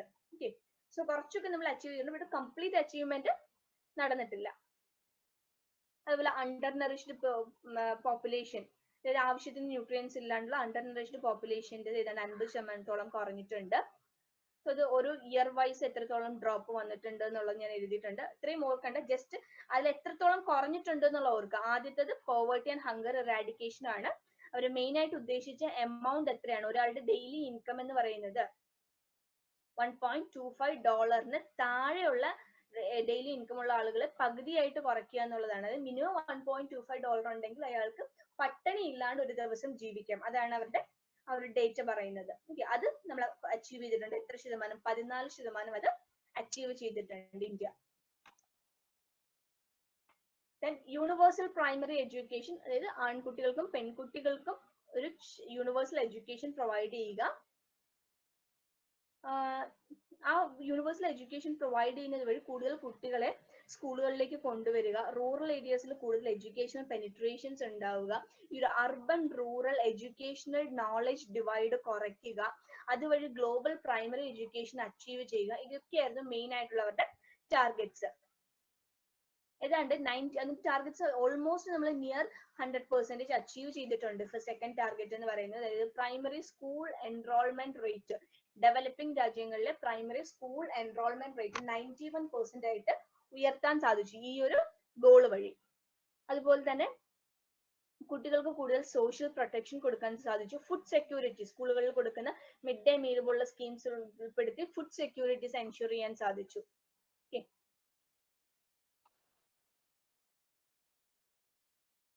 മൂന്നാമത്തേത് ജെൻഡർ ഇക്വാലിറ്റിയും വിമൻ എംപവർമെന്റും ആണ്.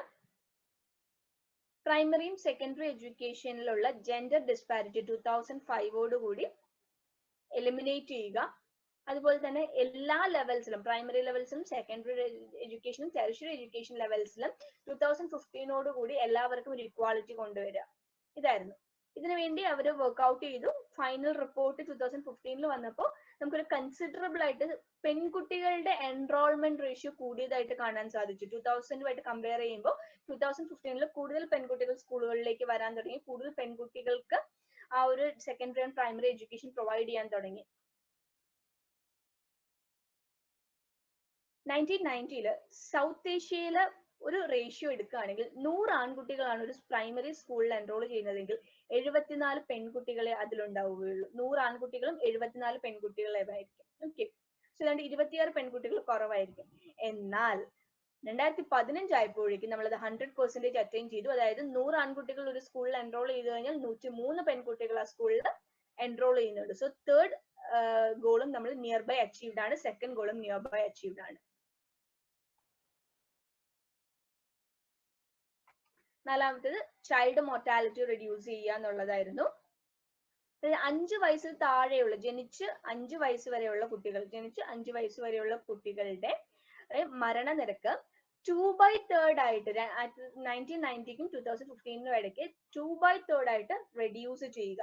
മെയിൻ ആയിട്ട് ചൈൽഡ് മോർട്ടാലിറ്റി ഉണ്ടാവാനുള്ള കാരണം അണ്ടർ ന്യൂട്രീഷൻ, അണ്ടർ നറിഷ്മെന്റ് ഉണ്ടാവാം, അതുപോലെ പ്രോപ്പർ ഹെൽത്ത് കെയർ ഫെസിലിറ്റീസ് ഇല്ലാത്തതാവാം, ഫുഡ് ഇൻസെക്യൂരിറ്റീസ് ആവാം, അതുപോലെ തന്നെ പ്രോപ്പർ ആയിട്ടുള്ള ഒരു ഫീഡിങ് ഹാബിറ്റ്സ് കുട്ടികൾക്ക് ഇല്ലാത്തതോ, ബ്രസ്റ്റ് മിൽക്കിന്റെ പ്രശ്നങ്ങളോ, ഇൻഫെക്ഷൻസോ ഒക്കെ ആവാം. സോ ഇതിനെല്ലാം എന്ത് ചെയ്യും, ഓവർ റൂൾ ചെയ്യണം അല്ലെങ്കിൽ ഓവർകം ചെയ്യണം. അതിന് വേണ്ടിയിട്ടായിരുന്നു 4th MDG millennium development goal എന്ന് പറയുന്നത്. ഏതാണ്ട് 33% കുട്ടികളുടെ മരണത്തിനും കാരണം, 5 വയസ്സിന് താഴെയുള്ള 33% ലോകത്തിലെ കുട്ടികളുടെ മരണത്തിനും കാരണം അണ്ടർ ന്യൂട്രീഷൻ ആയിരുന്നു. സോ അണ്ടർ ന്യൂട്രീഷൻ ഓവർകം ചെയ്യാൻ വേണ്ടിയിട്ടുള്ള എഫേർട്സ് ആയിരുന്നു ഈ ഒരു ഗോളിൽ വേണ്ടിയിരുന്നത്. അതിനുവേണ്ടി ഹൗസ് ഹോൾഡ് ഫുഡ് സെക്യൂരിറ്റി കൂടുതലായിട്ട് എൻഷുർ ചെയ്തു. അംഗൻവാടികൾ വഴിയും അതുപോലെ തന്നെ പലതരം പ്രഗ്നൻസി സ്കീംസ് വഴിയും, സെൻട്രൽ ഗവൺമെന്റ് സ്കീംസ് വഴിയും ഒക്കെ പ്രഗ്നന്റ് ലേഡീസിനും ലാക്ടേറ്റിംഗ് മദേഴ്സിനും കൂടുതലായിട്ട് അവർക്ക് ആവശ്യമായിട്ടുള്ള ഫുഡ്സ് പ്രൊവൈഡ് ചെയ്യാൻ തുടങ്ങി പല സ്കീമുകളിലൂടെ. അത്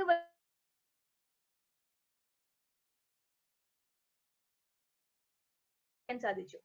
ഓക്കെ,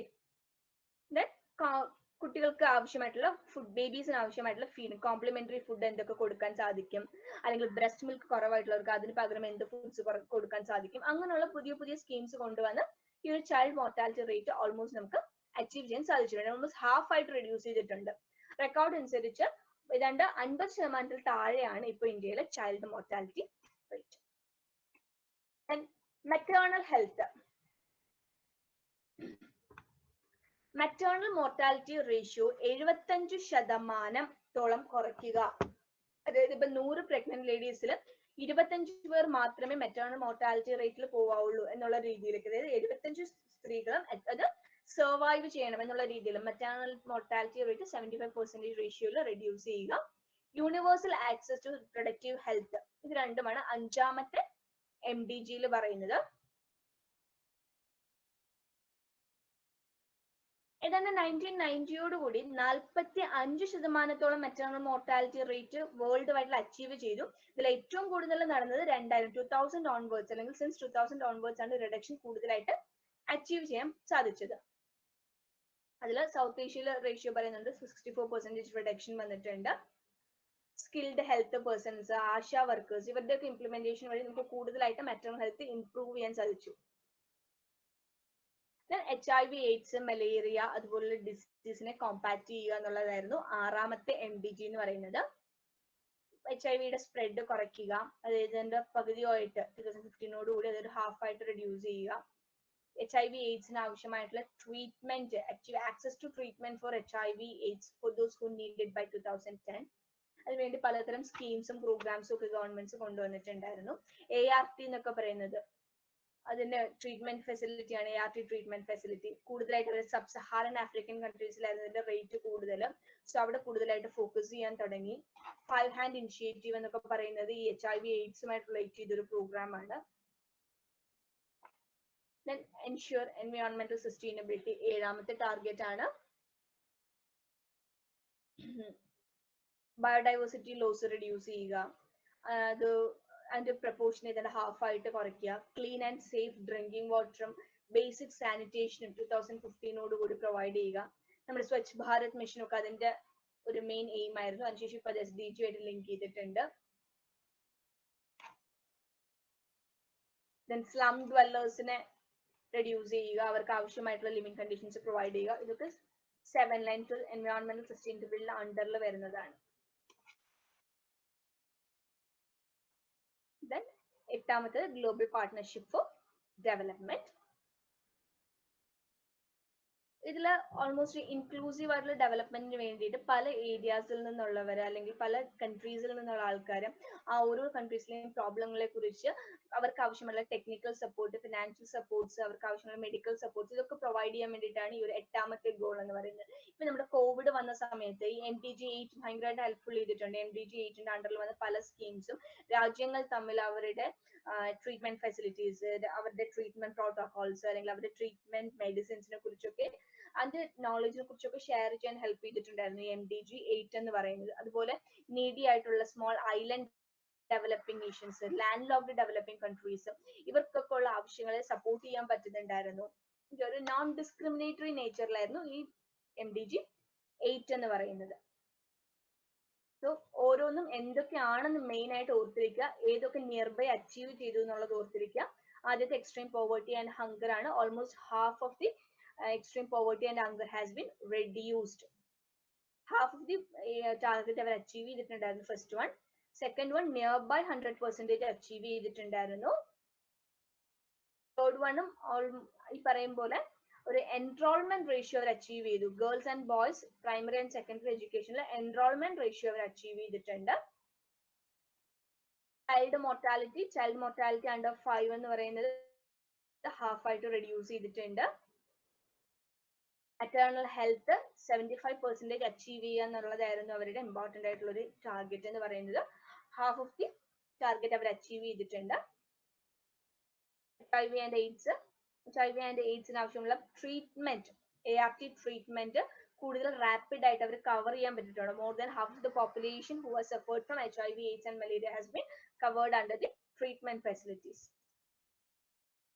എൻഷുർ എൻവയോൺമെന്റൽ സസ്റ്റൈനബിലിറ്റി. ഇതിൽ എന്തൊക്കെയാണ്? ബയോഡൈവേഴ്സിറ്റിയെ കുറിച്ച് ആൻഡ് ലോസിനെ കുറിച്ച് കൺസേൺ ആവുന്നുണ്ട്. സ്ലം ഡെവലപ്പേഴ്സിന്റെ സ്റ്റാൻഡേർഡ് ഓഫ് ലിവിംഗ് ഇംപ്രൂവ് ചെയ്യുന്നതിനെ കുറിച്ച്, clean and safe drinking water, basic sanitation access, ഇതൊക്കെയാണ് മെയിൻ ആയിട്ട് 7ൽ പറയുന്ന ടാർഗറ്റുകൾ.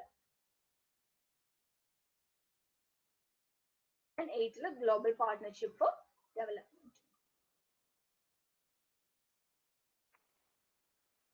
Next, SDG, Sustainable Development Goals.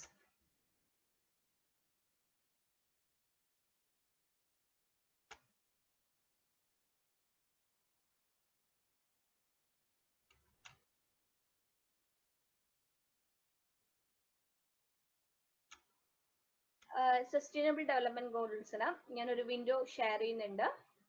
അത് കഴിഞ്ഞിട്ട് ഞാനത് ഡീറ്റെയിൽഡ് ആയിട്ട് പ്രസന്റ് ചെയ്യാം. ഓക്കെ, ആ വിൻഡോ കാണുന്നുണ്ടോ നോക്കണേന്ന്.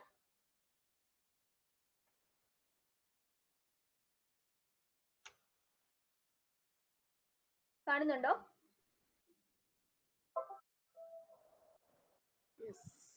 ഞാൻ ഇപ്പൊ ഷെയർ ചെയ്ത സ്ക്രീൻ നിങ്ങൾക്ക് കാണുന്നുണ്ടോ?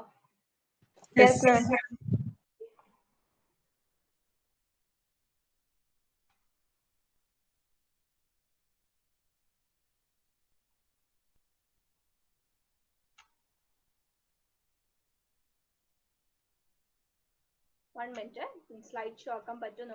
സ്ലൈഡ് ഷോയിൽ കാണുന്നതിന് കുറച്ചും കൂടെ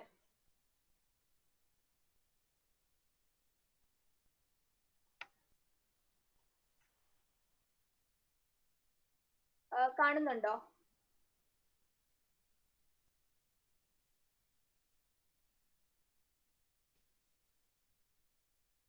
നിങ്ങൾക്ക് കാണുന്നുണ്ടോ ഇത്? കാണാം. അടുത്ത സ്ലൈഡ് കാണുന്നുണ്ടോ? രണ്ടാമത്തെ? ഇല്ല, ആദ്യത്തെ സ്ലൈഡിൽ തന്നെ നിൽക്കുക. ആദ്യത്തെ സ്ലൈഡിൽ തന്നെ നിൽക്കുക, ശരിയാവില്ല. ഓക്കെ, ഇങ്ങനെ തന്നെ തുടങ്ങാം. സോ SDG ഗോൾസ് 17 എണ്ണമാണ് മെയിൻ ആയിട്ടുള്ള സസ്റ്റൈനബിൾ ഡെവലപ്മെന്റ് ഗോൾസ് എന്ന് പറയുന്നത്. ഓക്കെ, MDGs 8 എണ്ണമായിരുന്നു ഉണ്ടായിരുന്നത്.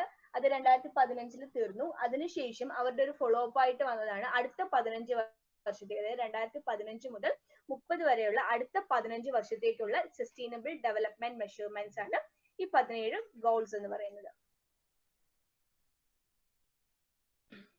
ഈ 17 ഗോൾസിന്റെ അണ്ടറിലായിട്ട് 169 ഡീറ്റെയിൽഡ് ടാർഗറ്റ്സ് ഉണ്ട്. 17 ഗോൾസ്, അതിൽ നിന്ന് 169 detailed targets.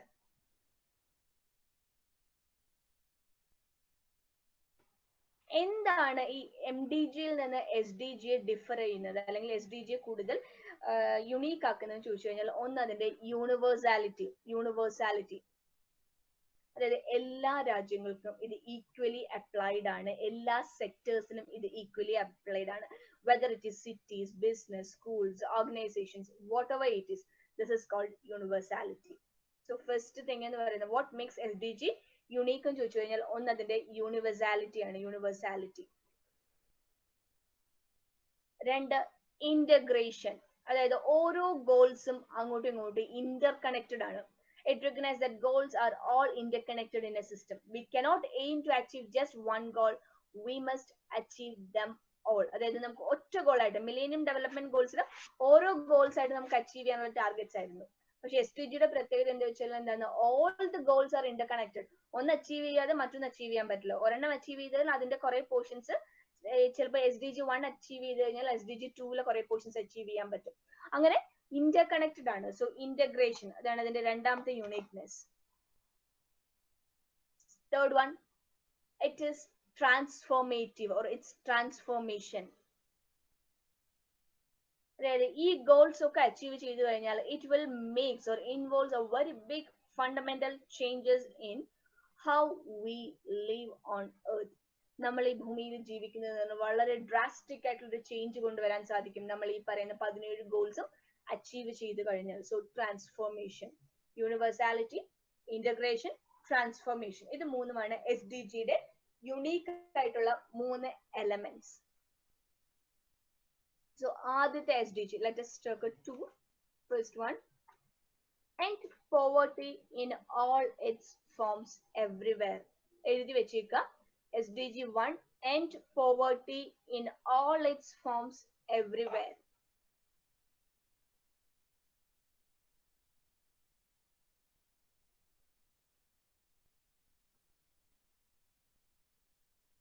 Second one, end hunger, achieve food security and improved nutrition. End hunger, achieve food security and improved nutrition and promote sustainable agriculture. End hunger, achieve food security and improved nutrition and promote sustainable agriculture. ഇതാണ് രണ്ടാമത്തെ goal. So SDG 1 എന്ന് പറയുന്നത് end poverty in all its forms everywhere. രണ്ടാമത്തേത് end hunger, achieve food security and improved nutrition and promote sustainable agriculture.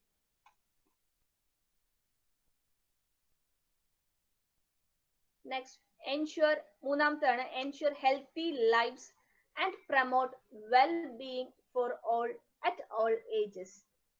എല്ലാവർക്കും വളരെ ആരോഗ്യകരമായിട്ടുള്ള ജീവിതം, എല്ലാ ആളുകൾക്കും എല്ലാ പ്രായത്തിലും. അതാണ് മൂന്നാമത്തെ ഗോൾ എന്ന് പറയുന്നത്.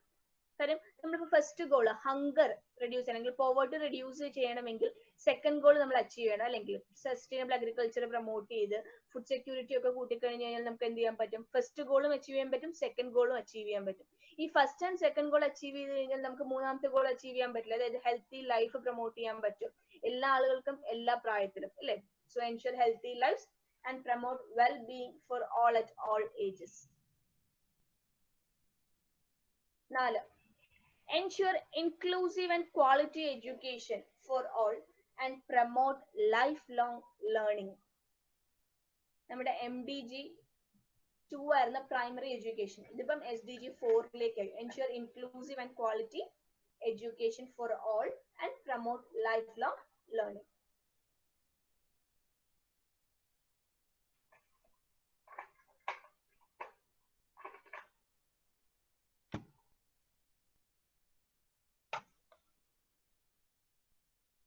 One, achieve gender equality and empower women and girls. Achieve gender equality and empower women and girls. MDG യിൽ നമ്മളത് മൂന്നാമത്തേതിലാണ് പഠിച്ചു, അല്ലെ? സോ ഇവിടെ achieve gender equality and empower women and girls.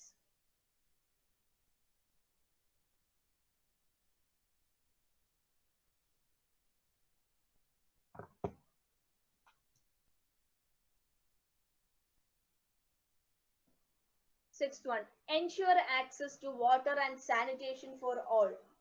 Ensure access to water and sanitation for all. Ensure access to water and sanitation for all. അത് നമ്മൾ എവിടെയാ പഠിച്ചത്? അവിടെ ensure environmental sustainability, അതായത് 7th goal of MDG യിലാണ് നമ്മൾ അത് പഠിച്ചത്. ഇവിടെ അത് SDG 6 ആയി.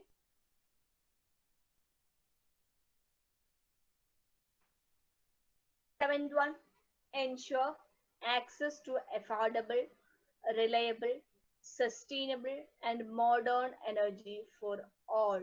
Ensure access to affordable, reliable, sustainable and modern energy for all. So first one എന്ന് പറയുന്നത് ഹങ്കർ റിലേറ്റഡ് ആണ്, പോവേർട്ടി റിലേറ്റഡ് ആണ്. സെക്കൻഡ് വൺ എന്ന് പറയുന്നത് food security, sustainable agriculture related ആണ്. ദെൻ തേർഡ് വൺ എന്ന് പറയുന്നത് ഹെൽത്തി വെൽബീയിങ് ആണ്. ഫോർത്ത് വൺ എന്ന് പറയുന്നത് education. Fifth one gender equality. Sixth one sanitation and safe drinking water. Seventh one affordable sustainable energy. Then eighth one, promote inclusive and sustainable economic growth, employment and decent work for all. Promote inclusive. Ma'am, seventh one ഒന്നുകൂടെ എടുക്കാവോ? Seventh one ensures access to affordable, reliable, sustainable and modern energy for all ആണ്.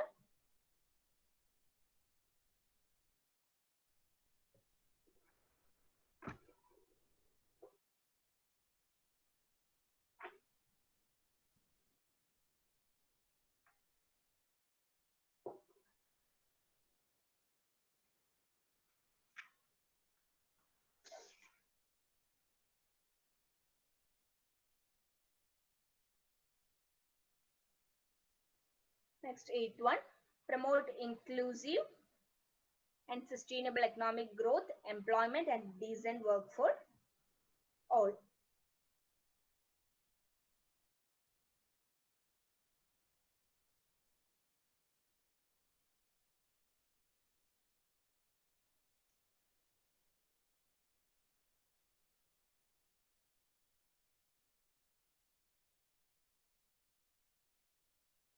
Ninth one, build resilient infrastructure, promote sustainable industrialization. So main ആയിട്ട് ഇൻഡസ്ട്രിയും ഇൻഫ്രാസ്ട്രക്ചറുമായിട്ട് relate ചെയ്ത goals ആണ്. Goal 9 എന്ന് പറയുന്നത് build resilient infrastructure, promote inclusive and sustainable industrialization and foster innovation and foster innovation and foster innovation. So first one, no poverty. Second one, zero hunger ആണ് ഉദ്ദേശിക്കുന്നത്. Third goal, good health and well-being. Fourth, quality education. Fifth one, gender equality, especially women and girls. Sixth one, clean water and sanitation. Seventh one, affordable and clean energy. Eighth one, decent work, economic growth. Ninth one, industry, innovation, infrastructure. So industry, innovation, infrastructure. Build resilient infrastructure, promote sustainable industrialization and foster innovation. Next one, 10th goal ആണ് reduce inequality within and among countries. Reduce inequality within and among countries. ഒരു രാജ്യത്തിന്റെ അകത്ത് തന്നെ India എടുക്കുകയാണെങ്കിൽ തന്നെ ഇന്ത്യയിൽ ഇപ്പം മുംബൈ, കൽക്കട്ട, ഡൽഹി ഒക്കെ പോലുള്ള മെട്രോപോളിസ് ഹൈലി ഡെവലപ്ഡ് ആണ്. എന്നാൽ നമ്മൾ ഒഡീഷയിലോ ജാർഖണ്ഡിലോ ഒക്കെ ഇന്റീരിയേഴ്സിലേക്ക് പോയി കഴിഞ്ഞു കഴിഞ്ഞാൽ ഭയങ്കര പുവർ ആയിട്ടുള്ള ഒട്ടും ആക്സസിബിലിറ്റീസ്, ഹെൽത്തോ എക്കണോമിക് ആക്സസിബിലിറ്റീസോ അങ്ങനെ യാതൊരു ഇതുമില്ലാത്ത ഏരിയാസ് ആയിരിക്കും. സോ ഒരു രാജ്യത്തിനുള്ളിൽ തന്നെയുള്ള ഇൻഇക്വാലിറ്റീസിനെ കുറയ്ക്കുക. So inequalities within and among countries.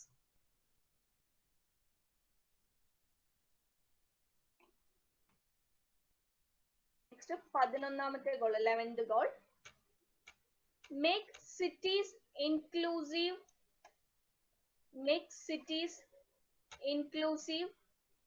safe, resilient and sustainable. Make cities inclusive, safe, resilient and sustainable. Sustainable cities and communities എന്ന് നമുക്ക് പറയാം. ഒരു സിറ്റിക്കകത്തുള്ള കമ്മ്യൂണിറ്റീസിനെയും അതുപോലെ തന്നെ സിറ്റീസിനെയും സസ്റ്റൈനബിൾ ആയിട്ട് കൊണ്ടുപോവുക. അതാണ് ഗോൾ 11 ഉദ്ദേശിക്കുന്നത്. ഓക്കെ,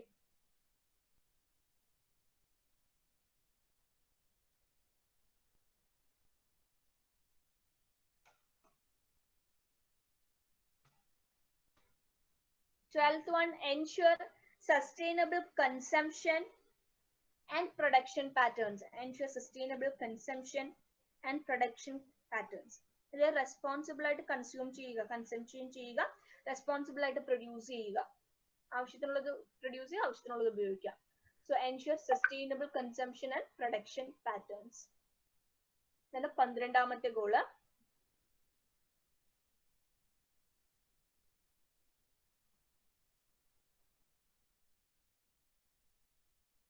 ആൻഡ് 13 വളരെ ഇമ്പോർട്ടന്റ് ആയിട്ടുള്ള ഒരു ഗോളാണ്. Take urgent action to combat climate change and its impacts. അതായത് ക്ലൈമറ്റ് ആക്ഷൻ എന്ന് നമുക്ക് ഒറ്റ വാക്കിൽ പറയാം. ഗോൾ 13 ക്ലൈമറ്റ് ആക്ഷൻ ആണ്. ഈ പറയുന്ന ഗ്ലേഷ്യർ മെൽറ്റിങ്, പോളാർ ഏരിയാസിലുള്ള ഐസ് മെൽറ്റിങ്, അതുപോലെ തന്നെ ഫ്രീക്വന്റ് ആയിട്ടുള്ള എർത്ത് ക്വേക്സ്, ഫ്രീക്വന്റ് ആയിട്ടുള്ള സൈക്ലോണിക് പാറ്റേൺസ്, ഇതൊക്കെ ക്ലൈമറ്റ് ചേഞ്ചിന്റെ ഇമ്പാക്റ്റുകളാണ്. So take urgent action to combat climate change and its impacts. That's goal 13.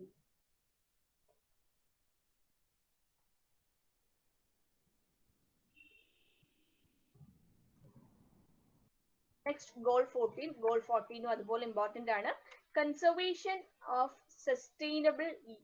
sustainable use of the oceans, seas and marine resources. ഇത് life under water എന്ന് വേണമെങ്കിൽ നമുക്ക് പറയാം. Life below water അല്ലെങ്കിൽ life under water ആണ് goal 14 എന്ന് പറയുന്നത്. Conserve and sustainably use the oceans, seas and marine resources.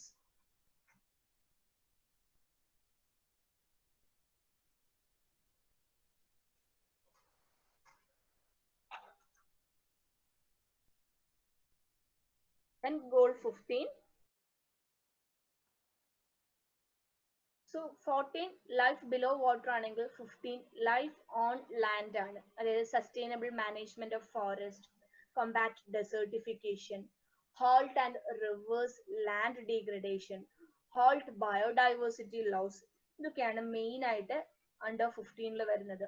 So goal under SDG 15 എന്ന് പറയുന്നത് ലൈഫ് അബവ് ലാൻഡ് അല്ലെങ്കിൽ ലൈഫ് ഓൺ ലാൻഡ് ആണ്. ലൈഫ് ഓൺ ലാൻഡിൽ sustainable management of forest, combation of desertification, halting and reverse of land degradation, halting of biodiversity loss.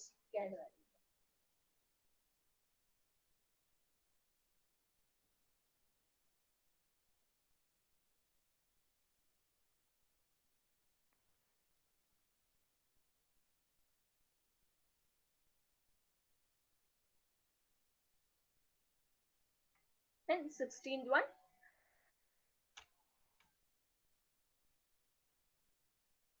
promote just, peaceful and inclusive society. The peace and justice ആണ് main ആയിട്ട് goal 16 പറയുന്നത്. So promote just, peaceful and inclusive societies.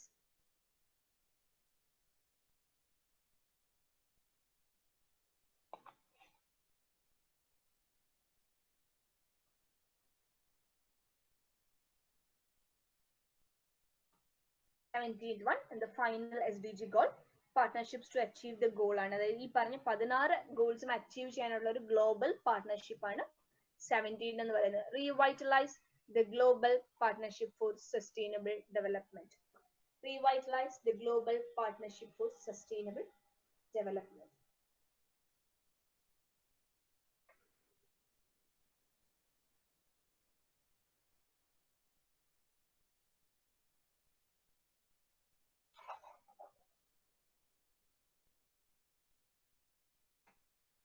Each goal is important in itself and they are interconnected. ഞാൻ ഈ PPT നിങ്ങൾക്ക് അയച്ചു തരാം. അപ്പൊ നിങ്ങൾക്ക് അത് ഓരോ ഗോൾസും എങ്ങനെയൊക്കെയാണ് ഇന്റർകണക്റ്റഡ് എന്ന് നിങ്ങൾക്ക് അറിയാൻ പറ്റും. അതായത് ഒരു റെസിലിയൻ ഇൻഫ്രാസ്ട്രക്ചർ, ഒരു സസ്റ്റൈനബിൾ ഇൻഡസ്ട്രിയലൈസേഷൻ കൊണ്ടുവന്നു കഴിഞ്ഞാൽ അതുവഴി നമുക്ക് ക്ലൈമറ്റ് ചേഞ്ചിന്റെ ഇമ്പാക്റ്റിനെ റിഡ്യൂസ് ചെയ്യാൻ പറ്റും അല്ലേ. അതുപോലെ തന്നെ പോവേർട്ടി എൻഡ് ചെയ്യാൻ വേണ്ടിയിട്ട് നമുക്ക് എന്ത് യൂസ് ചെയ്യാൻ പറ്റും? ഗോൾ 14 അതായത് life below water, marine resources നമ്മൾ സസ്റ്റൈനബിൾ ആയിട്ടൊക്കെ യൂസ് ചെയ്ത് കഴിഞ്ഞാൽ അത് പോവേർട്ടി റിഡക്ഷന് വേണ്ടി യൂസ് ചെയ്യാൻ പറ്റും. അതുപോലെ ensure access, goal 6 ensure access to water and sanitation for all എന്നുള്ളത് നമുക്ക് ഗോൾ 5 അച്ചീവ് ചെയ്യാനും ഹെൽപ്ഫുൾ ആണ്. കാരണം ജെൻഡർ ഇൻഇക്വാലിറ്റി നമുക്ക് പല സ്ഥലങ്ങളിലും ഇന്ത്യയിൽ കാണാൻ പറ്റും. ഒരു വീട്ടിലേക്ക് ആവശ്യമായിട്ടുള്ള വെള്ളം കൊണ്ടുവരേണ്ടത് അല്ലെങ്കിൽ ആവശ്യമായിട്ടുള്ള സാനിറ്റേഷൻ പ്രോപ്പർ ആയിട്ട് ഇല്ലാത്തത് കാരണമൊക്കെ അഫക്ട് ചെയ്യപ്പെടുന്നത് സ്ത്രീകളാണ്. സോ അതുവഴി നമുക്ക് ജെൻഡർ ഇക്വാലിറ്റി എൻഷുർ ചെയ്യാൻ പറ്റും. ഗോൾ 6 അച്ചീവ് ചെയ്താൽ ഗോൾ 5 നമുക്ക് അച്ചീവ് ചെയ്യാൻ പറ്റും. അതുപോലെ തന്നെ സിറ്റീസിനെ ഗോൾ 11 എന്ന് പറയുന്നത് സിറ്റി അർബൻ സിറ്റീസിനെയും സ്പേസസിനെയും നമ്മൾ കുറെ കൂടെ സസ്റ്റൈനബിൾ ആൻഡ് റെസിലിയന്റ് ആക്കി കഴിഞ്ഞാൽ അതുവഴി നമുക്ക് ഗോൾ 3യും അച്ചീവ് ചെയ്യാൻ പറ്റും. കാരണം എല്ലാ ആളുകൾക്കും ഒരു പ്രോപ്പർ വെൽബീയിങ് എൻഷുർ ചെയ്യാൻ പറ്റും. So each and every goal is interconnected.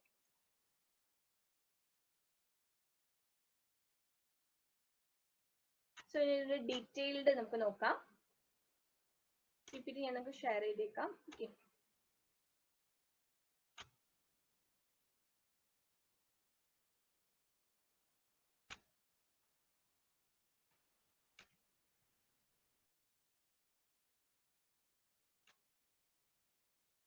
And sustainable development goals NDGയുടെ സക്സസിന് ശേഷം ഫ്രെയിം ചെയ്താണ് SDGs എന്ന് പറയുന്നത്. 2015 to 2030 വരെയാണ് ഇതിന്റെ പീരീഡ് എന്ന് പറയുന്നത്. അച്ചീവ് ചെയ്യേണ്ട പീരീഡ് 2030 ആണ്. യുണൈറ്റഡ് നേഷൻസ് ഡെവലപ്മെന്റ് പ്രോഗ്രാം UNDPയുടെ അണ്ടറിലാണ് ഇതിനെ മോണിറ്റർ ചെയ്യുന്നത്. 17 ഗോൾസും 169 ടാർഗറ്റ്സും ആണ് ഉള്ളത്. ഇതൊരു ലീഗലി ബൈൻഡിങ് ആയിട്ടുള്ള എഗ്രിമെന്റ് അല്ല. SDGs are not legally binding.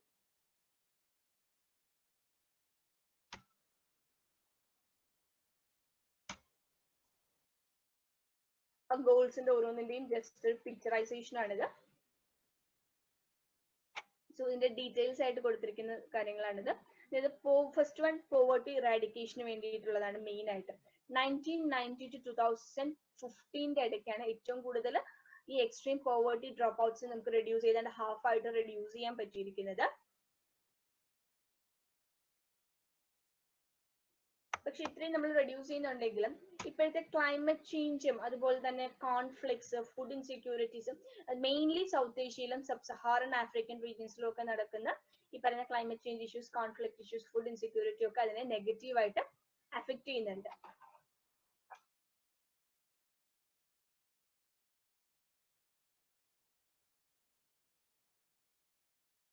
ഒരു കാര്യം കൂടെ, MDGയുടെ അണ്ടറിൽ ഒരാൾക്ക് പട്ടിണി കൂടാതെ ജീവിക്കാൻ ഒരു ദിവസം വേണ്ടുന്ന മിനിമം എമൗണ്ട് $1.25 ആയിരുന്നുവെങ്കിൽ സോ ആസ് പെർ ലേറ്റസ്റ്റ് ഇത് $1.90 പെർ ഡേ ആണ് കേട്ടോ. ഏറ്റവും കൂടുതൽ പോവർട്ടി എഫക്ട് ചെയ്യുന്നത് വിമൻസ് ആൻഡ് ചിൽഡ്രൻസിനെയാണ്. കാരണം വിമൻസിനാണ് കുറച്ച് ഇപ്പം ഒരു വർക്കിൽ നമ്മൾ ഇൻവോൾവ് ചെയ്താൽ തന്നെ മെന്നേക്കാൾ കുറവ് പേയ്മെന്റ് കിട്ടുന്നത് വിമൻസിനായിരിക്കും. എഡ്യൂക്കേഷൻ അതുപോലെ തന്നെ കുറവ് വിമൻസിനായിരിക്കും കിട്ടുന്നുണ്ട്. അതുപോലെ ലെസ് പ്രോപ്പർട്ടി ഓണർഷിപ്സ്, ഇതൊക്കെ വിമൻസിന്റെ നെഗറ്റീവായിട്ട് എഫക്ട് ചെയ്യുന്നുണ്ട്. And it can affect the next generation and can affect the poverty. Zero hunger. ഈ ഒരു റാപ്പിഡ് ഈ ഒരു കഴിഞ്ഞ ഒരു 2 ഡെക്കേഡ്സ്, ഒരു 20 years ഗ്യാപ്പ് എടുത്തു കഴിഞ്ഞു കഴിഞ്ഞാൽ റാപ്പിഡ് എക്കണോമിക് ഗ്രോത്തും അതുപോലെ തന്നെ ഇൻക്രീസ്ഡ് അഗ്രികൾച്ചർ പ്രൊഡക്ടിവിറ്റിയും കാരണം നമുക്ക് ഹങ്കർ പീപ്പിൾ അല്ലെങ്കിൽ അൺനറിഷ്ഡ് പീപ്പിൾസിന്റെ പോപ്പുലേഷൻ ഹാഫ് ആയിട്ട് കുറയ്ക്കാൻ സാധിച്ചിട്ടുണ്ട്. മുമ്പ് പല സബ് സഹാറൻ ആഫ്രിക്കൻ കൺട്രീസും ഈ പറയുന്ന പോവർട്ടി ആൻഡ് ഹങ്കർ റേഷ്യോ നോക്കുകയാണെങ്കിൽ അതിൽ വളരെ മുൻപന്തിയിൽ നിന്ന രാജ്യങ്ങളായിരുന്നു. പക്ഷേ അവിടെ ഉണ്ടാവുന്ന എക്കണോമിക് ഗ്രോത്തും അഗ്രികൾച്ചർ പ്രൊഡക്ടിവിറ്റിയും അവരുടെ ആ ഒരു റേഷ്യോനെ റെഡ്യൂസ് ചെയ്യാൻ സാധിച്ചിട്ടുണ്ട്. ഒരു ഹ്യൂജ് പ്രോഗ്രസ് തന്നെയാണ് ഈ SDGയിലൂടെ നമുക്ക് അച്ചീവ് ചെയ്യാൻ പറ്റിയിരിക്കുന്നത്.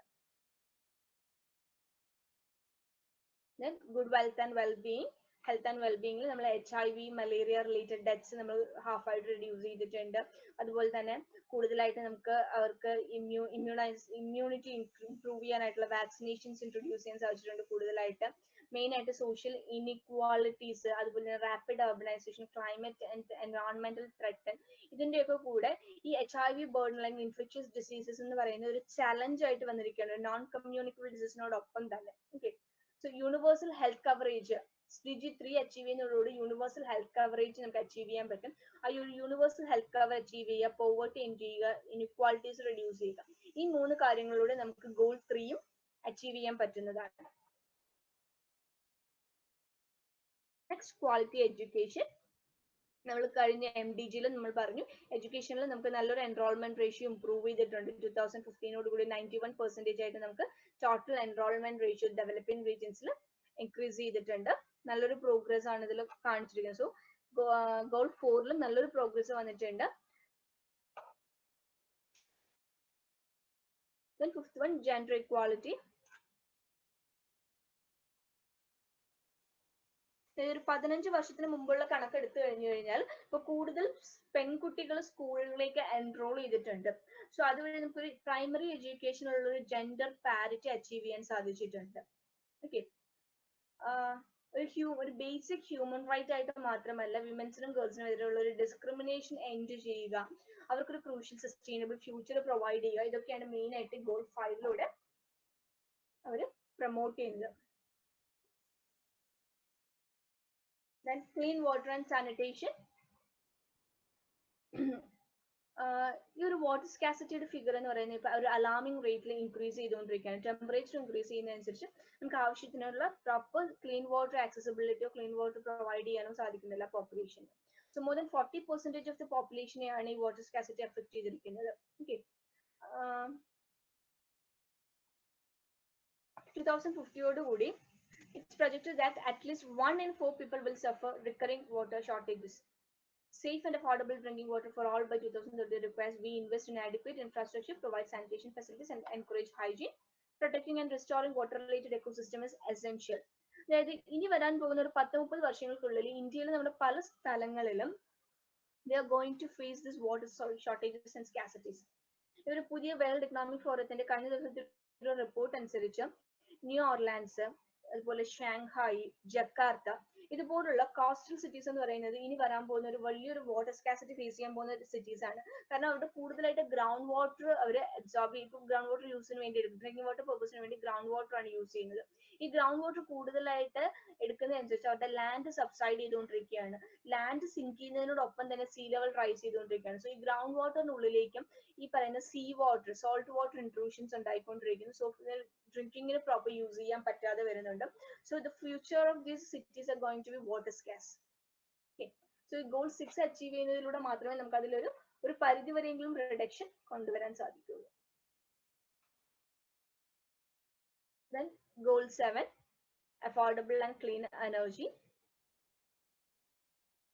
കൂടുതലായിട്ട് solar power, wind power, thermal പവറിലൊക്കെ എനർജി പ്രൊഡക്ടിവിറ്റിക്ക് വേണ്ടി അവർ കൂടുതൽ ഇൻവെസ്റ്റ് ചെയ്യുന്നത് ഈ പറയുന്ന SDG 7 2030 SDG 7 അറ്റൈൻ ചെയ്യാൻ വേണ്ടിയാണ്. നമ്മൾ ട്രീറ്റീസ് പഠിച്ചപ്പോൾ പാരീസ് അഗ്രിമെന്റ് നമ്മൾ പറഞ്ഞു ഇന്ത്യയുടെ INDCയിൽ ഒരെണ്ണം ഈ പറയുന്ന നോൺ ഫോസിൽ ഫ്യൂവൽസ് റിസോഴ്സസിൽ നിന്ന് എനർജി എത്ര 40% ഇലക്ട്രിസിറ്റി പ്രൊഡ്യൂസ് ചെയ്യുക എന്നുള്ളതാണ്. ആ ഒരു ഇതെന്ന് പറയുന്നത് ഈ പറയുന്ന ഗോൾസ് SDG ഗോൾസ് അച്ചീവ് ചെയ്യാനും ഇന്ത്യ ഹെൽപ്പ് ചെയ്യുന്ന ഒരു മെക്കാനിസം ആണ്. Decent work and economic growth ആണ് ഗോൾ 8 എന്ന് പറയുന്നത്.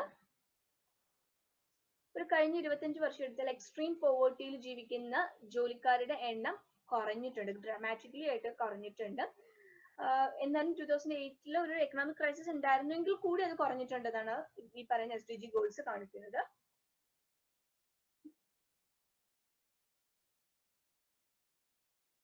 Ninth one, industry innovation and infrastructure ആണ്. ഒരു ഫുൾ ആൻഡ് പ്രൊഡക്റ്റീവ് ആയിട്ടുള്ള എംപ്ലോയ്മെന്റും അതുപോലെ തന്നെ വിമൻസിനും മെൻസിനും ഒരു ഡീസന്റ് വർക്ക് പ്രൊവൈഡ് ചെയ്യുക എന്നുള്ളതാണ് 9th ഗോൾസിലൂടെ അവർ മെയിൻ ആയിട്ട് ഉദ്ദേശിക്കുന്നത്. അതിനുവേണ്ടി ആവശ്യമുള്ള ഓൺടർപ്രണർഷിപ്സും ജോബ് ക്രിയേഷൻസും കൂടുതലായിട്ട് എഫക്റ്റീവായിട്ടും എൻഫോഴ്സ് ചെയ്യുക.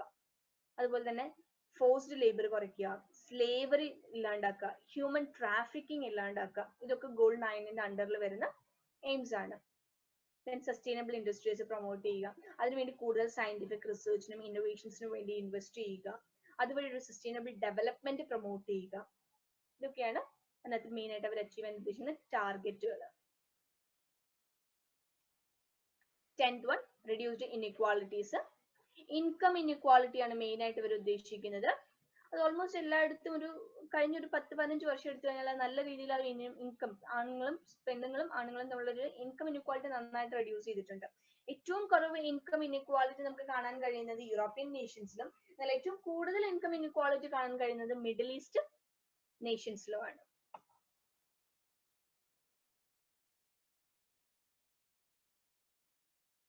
സസ്റ്റൈനബിൾ സിറ്റീസ് ആൻഡ് കമ്മ്യൂണിറ്റീസ് ആണ് 11th ഗോൾ എന്ന് പറയുന്നത്.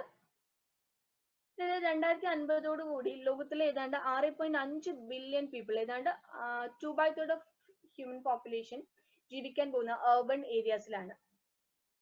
സോ ഈ ഒരു urban സ്പേസസിനെ സസ്റ്റൈനബിൾ ആയിട്ട് മാനേജ് ചെയ്യാതെ നമുക്ക് ഒരിക്കലും ഒരു urban പോപ്പുലേഷനെയോ അല്ലെങ്കിൽ urban വേൾഡിനോ സസ്റ്റൈനബിൾ ആക്കി കൊണ്ടുവരാൻ സാധിക്കില്ല. ഈ ഒരു സിറ്റീസിന്റെ ഒരു റാപ്പിഡ് ഗ്രോത്ത്, അതുപോലെ ഇതിന്റെ മെയിൻ റീസൺ എന്ന് പറഞ്ഞാൽ ഒന്ന് ഇൻക്രീസിങ് പോപ്പുലേഷനും increasing migration for job and studies ഒക്കെയാണ്. അത് കൂടുതൽ മെഗാ സിറ്റീസ് ഫോം ചെയ്യാൻ കാരണമാവുന്നത് എസ്പെഷ്യലി നമ്മുടെ ഡെവലപ്പിംഗ് കൺട്രീസിലായിരിക്കും. അതുപോലെ തന്നെ അതേപോലെ പാരലായിട്ട് സ്ലംസും ഫോം ചെയ്യുന്നുണ്ട്. സോ ഈ ഒരു urban ഏരിയാസിൽ സ്റ്റാൻഡേർഡ് ഓഫ് ലിവിംഗ് അത് നെഗറ്റീവായിട്ട് അഫക്ട് ചെയ്യും. സോ അതിനെ സസ്റ്റൈനബിൾ ആയിട്ട് കൊണ്ടുവരാനുള്ള മെഷേഴ്സ് കൂടുതലായിട്ട് ക്രിയേറ്റ് ചെയ്യുക, ആവശ്യത്തിന് കരിയർ ഓപ്പർച്യൂണിറ്റീസും ബിസിനസ് ഓപ്പർച്യൂണിറ്റീസും എൻഷുർ ചെയ്യുക, സേഫ് ആൻഡ് അഫോർഡബിൾ ഹൗസിംഗ് അവിടെ കൊണ്ടുവരിക, ഈ സിറ്റീസിൽ urban സിറ്റീസിൽ കൺസ്ട്രക്ട് ചെയ്യുന്ന ബിൽഡിങ്സും അതുപോലെ തന്നെ ഹാബിറ്റാറ്റ്സും ഒക്കെ റെസീലിയന്റ് ആവുക, സൊസൈറ്റിക്കും എക്കണോമിക്കലും റെസീലിയന്റ് ആയിട്ട് കൺസ്ട്രക്ട് ചെയ്യുക.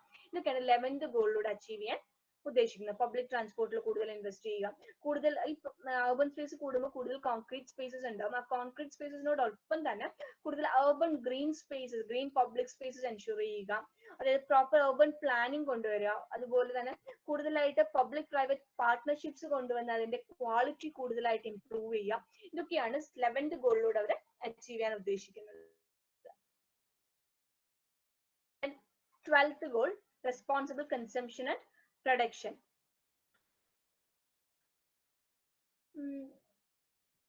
ഒരു ഇക്കോളജിക്കൽ ഫുഡ് പ്രിന്റ് ആണ് മെയിൻ ആയിട്ട് ഇവർ ഉദ്ദേശിക്കുന്നത്. അതായത് നമുക്ക് ആവശ്യമുള്ളത് മാത്രം പ്രൊഡ്യൂസ് ചെയ്യുക, ആവശ്യമുള്ളത് മാത്രം കൺസ്യൂം ചെയ്യുക, വെറുതെ കുറെ ഗുഡ്സ് പ്രൊഡ്യൂസ് ചെയ്ത് കുറെ റിസോഴ്സസ് വേസ്റ്റ് ആക്കി അങ്ങനെ കളയാതിരിക്കുക, ആവശ്യം എന്താണോ അതനുസരിച്ച് പ്രൊഡ്യൂസ് ചെയ്യുക എന്നുള്ളതാണ്. ഇപ്പൊ തന്നെ ലോകത്തിലെ ഏറ്റവും കൂടുതൽ വാട്ടർ യൂസ് ചെയ്യുന്ന ഒരു ഏരിയ ആണ് അഗ്രികൾച്ചർ എന്ന് പറയുന്നത്. അതായത് 70% ഓഫ് ഫ്രഷ് വാട്ടർ അല്ലെങ്കിൽ വാട്ടർ റിസോഴ്സസ് യൂസ് ചെയ്യുന്ന അഗ്രികൾച്ചർ ഇറിഗേഷന് വേണ്ടിയിട്ടാണ്. സോ ഈ അത് പ്രോപ്പർ ആയിട്ടുള്ള ഇപ്പൊ ആവശ്യമുള്ള അഗ്രികൾച്ചർ പ്രോഡക്ട്സ് ഏതാണോ അത് കൂടുതലായിട്ട് കൾട്ടിവേറ്റ് ചെയ്യുക, കൂടുതൽ വാട്ടർ കൺസ്യൂമിങ് ആയിട്ടുള്ളതിന്റെ പ്രൊഡക്ഷൻ പ്രൊഡ്യൂസ് ചെയ്തിട്ട് അതിന് സബ്സ്റ്റിറ്റ്യൂട്ട് ആയിട്ടുള്ളത് കൂടുതലായിട്ട് പ്രൊഡ്യൂസ് ചെയ്യുക. ഇങ്ങനെയുള്ള സൊല്യൂഷൻസ് ആണ് 12th ഗോളിലൂടെ അച്ചീവ് ചെയ്യാൻ ശ്രമിക്കുന്നത്. 13th one വളരെ ഇമ്പോർട്ടന്റ് ആണ്, ക്ലൈമറ്റ് ആക്ഷൻ ആണ്. ഗ്ലോബൽ വാർമിംഗ് ആണ് മെയിൻ ആയിട്ട് ക്ലൈമറ്റ് സിസ്റ്റത്തിനെ എഫക്ട് ചെയ്യുന്ന ഒരു ലോങ് ലാസ്റ്റിംഗ് ചേഞ്ച് ഉണ്ടാക്കുന്നതും ത്രെട്ടനിങ്ങുമായിട്ടുള്ള ഒരു ക്ലൈമറ്റ് ഇഷ്യൂ എന്ന് പറയുന്നത്. അതിന് വേണ്ടിയിട്ട് കൂടുതലായിട്ടുള്ള ക്ലൈമറ്റ് റിലേറ്റഡ് ഡിസാസ്റ്റേഴ്സിനെ ടാക്കിൾ ചെയ്യാനായിട്ടുള്ള ഇൻവെസ്റ്റ്മെന്റ്സ് കൂടുതലായിട്ട് കൊണ്ടുവരിക, food and natural resources management, human securities provide ചെയ്യുക, ഇങ്ങനെയുള്ള കാര്യങ്ങൾ ഇൻവെസ്റ്റ്മെന്റ്സ് കൂടുതലായിട്ട് ക്ലൈമറ്റ് ചേഞ്ചിനെ ടാക്കിൾ ചെയ്യുന്ന രീതിയിൽ ഇംപ്രൂവ് ചെയ്യിക്കുക. ഇതിനെ കുറിച്ചൊക്കെയാണ് ഗോൾ 13. 14 ലൈഫ് ബിലോ വാട്ടർ ആണ്, ഇമ്പോർട്ടന്റ് ആണ്. ലൈഫ് ബിലോ വാട്ടർ എന്ന് പറയുമ്പോൾ ഓഷ്യനിലെ മറൈൻ റിസോഴ്സസിനെയാണ് അത് പോവേർട്ടി റെഡ്യൂസ് ചെയ്യാൻ ഹെൽപ്പ് ചെയ്യുന്നുണ്ട്. നമ്മുടെ ഇപ്പോഴത്തെ ക്ലൈമറ്റ് ചേഞ്ച് ഇഷ്യൂസ് കാരണം ഓഷ്യൻസിന്റെ ടെമ്പറേച്ചറിലും കെമിസ്ട്രിയിലും അതിന്റെ മറൈൻ ലൈഫിലും ഒക്കെ ഭയങ്കരമായിട്ടൊരു ചേഞ്ചസ് വന്നിട്ടുണ്ട്. നമ്മുടെ കാർബൺ ഡൈ ഓക്സൈഡിനെ അബ്സോർബ് ചെയ്യുന്ന ഒരു one of important sink, carbon sink ആണ് ഓഷ്യൻ എന്ന് പറയുന്നത്. ഇതിന് 30% carbon dioxide humans produce ചെയ്യുന്ന 30% കാർബൺ ഡൈ ഓക്സൈഡും ഓഷ്യൻ അബ്സോർബ് ചെയ്യുന്നുണ്ട്. ഇങ്ങനെ കൂടുതലായിട്ട് കാർബൺ ഡൈ ഓക്സൈഡ് അബ്സോർബ് ചെയ്യുമ്പോൾ അത് ഓഷ്യൻ അസിഡിഫിക്കേഷന് കാരണമാകുന്നുണ്ട്. ഇൻഡസ്ട്രിയൽ റവല്യൂഷന്റെ സമയം മുതലേ ഈ ഒരു കാർബൺ ഡൈ ഓക്സൈഡ് അബ്സോർപ്ഷൻ കാരണം ഓഷ്യൻ അസിഡിഫിക്കേഷൻ സ്റ്റാർട്ട് ചെയ്തിട്ടുണ്ട്. പക്ഷെ ഈ ഒരു സമയത്ത് അത് ഭയങ്കര ഡ്രാസ്റ്റിക് ആയിട്ട് കൂടിക്കൊണ്ടിരിക്കുകയാണ്. ഓഷ്യൻ അസിഡിഫിക്കേഷൻ മറൈൻ റിസോഴ്സസിന്റെ, അതായത് ഫിഷസിന്റെയും മൊളസ്കിന്റെയും അവിടെയുള്ള ബാക്കി മറൈൻ റിസോഴ്സിന്റെയും ഒക്കെ റീപ്രൊഡക്റ്റീവ് സൈക്കിളിനെയും ലൈഫ് സൈക്കിളിനെയും നെഗറ്റീവായിട്ട് ബാധിക്കാം. അത് മറൈൻ റിസോഴ്സിന്റെ അവൈലബിലിറ്റിയെ റെഡ്യൂസ് ചെയ്യിക്കാം. ഓക്കെ, മറൈൻ പൊല്യൂഷൻ, നമ്മൾ ഹ്യൂമൻസ് യൂസ് ചെയ്യുന്ന പ്ലാസ്റ്റിക്സ്, വേസ്റ്റ്, ഇതെല്ലാം ഫൈനലി ചെന്ന് ഡംപ് ഡൗൺ ചെയ്യുന്നത് ഈ പറയുന്ന ഓഷ്യൻസിലേക്കാണ്. So it can cause marine pollution, especially plastic pollution. ഇപ്പോഴത്തെ റീസെന്റ് ന്യൂസിൽ ഉണ്ടായിരുന്നതാണ് പസഫിക് ഗാർബേജ് എന്നത്, ഗ്രേറ്റ് പസഫിക് ഗാർബേജ് എന്ന് പറഞ്ഞിട്ട് കുറെ പ്ലാസ്റ്റിക്കുകൾ ചേർന്നൊരു വലിയ ഗാർബേജ് ബോൾ പസഫിക് ഓഷ്യനിലൂടെ ഫ്ലോട്ട് ചെയ്ത് നടക്കുന്നുണ്ട്. ഹ്യൂമൻസ് കാരണം ഉണ്ടായ ഒരു മറൈൻ പൊല്യൂഷന്റെ റിസൾട്ട് ആണ് ഈ പറയുന്ന ഗ്രേറ്റ് പസഫിക് ഗാർബേജ് എന്ന് പറയുന്നത്.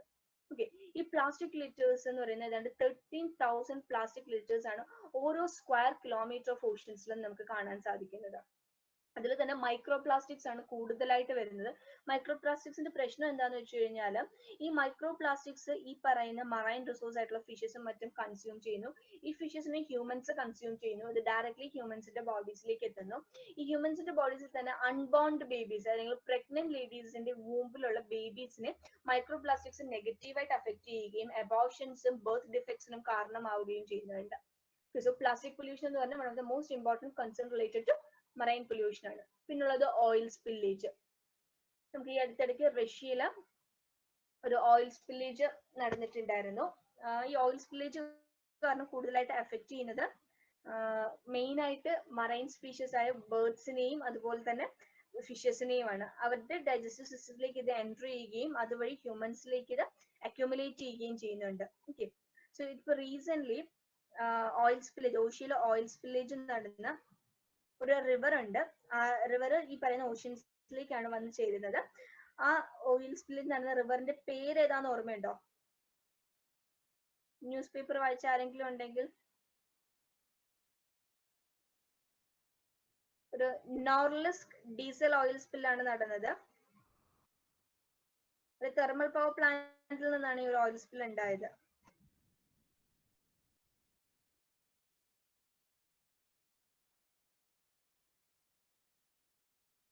ലോകത്തിലെ തന്നെ ഏറ്റവും വലിയ ആർട്ടിക് ഓയിൽ സ്പില്ലാണ് റഷ്യയിൽ നടന്നത്. ആർട്ടിക് ഓയിൽ സ്പില്ലിന്റെ പേരാണ് നോർലിസ്ക്,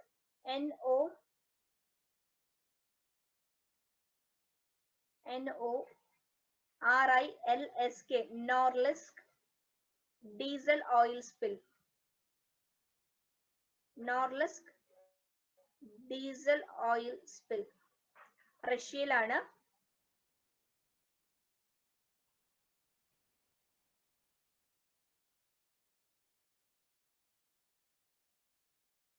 അത് നടന്ന റിവറിന്റെ പേരും കൂടെ ഒന്ന് ഓർത്തിരിക്കാം. Ambarnaya river, AMBARNAYA, Ambarnaya river. റഷ്യയിലെ നോർലിസ്ക് എന്ന് പറയുന്ന ഒരു പ്രൊവിൻസിലെ അംബർനായ റിവറിലാണ് ഈ ഒരു ഓയിൽ സ്പില്ലേജ് നടന്നത്. SDG 14 ഒരു വലിയ നെഗറ്റീവ് എഫക്ട് ഉണ്ടാക്കിയ ഇഷ്യൂ ആണ് ഈ അംബർനായ ഓയിൽ സ്പില്ല് അല്ലെങ്കിൽ നോർലിസ്ക് ഡീസൽ ഓയിൽ സ്പില്ലേജ് എന്നൊക്കെ പറയുന്നത്.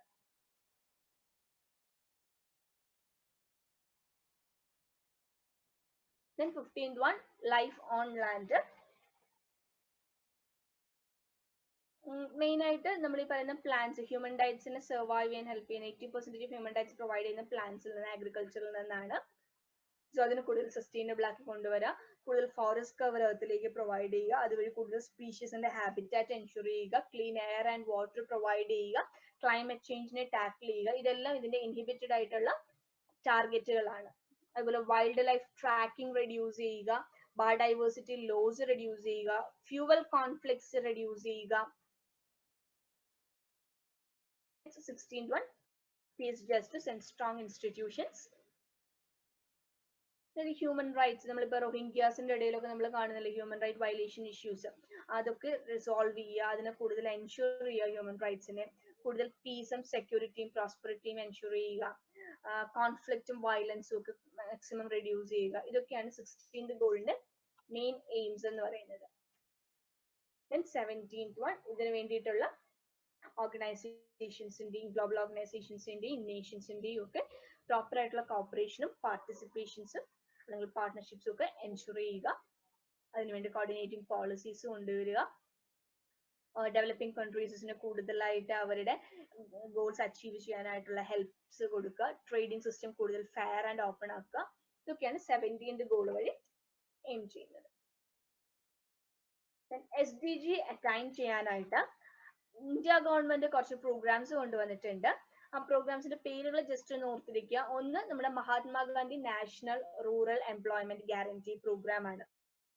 അതായത് റൂറൽ ഏരിയാസിലുള്ള ആളുകൾക്ക് പോവേർട്ടി റെഡ്യൂസ് ചെയ്യാൻ വേണ്ടിയിട്ടും അവർക്ക് സസ്റ്റൈനബിൾ ഫുഡ് സെക്യൂരിറ്റി കൊണ്ടുവരാൻ വേണ്ടിയൊക്കെ ജോബ് കൊടുക്കുന്ന പ്രോഗ്രാമാണ് മക്നരേഗ അല്ലെങ്കിൽ MGNREGA എന്ന് പറയുന്നത്.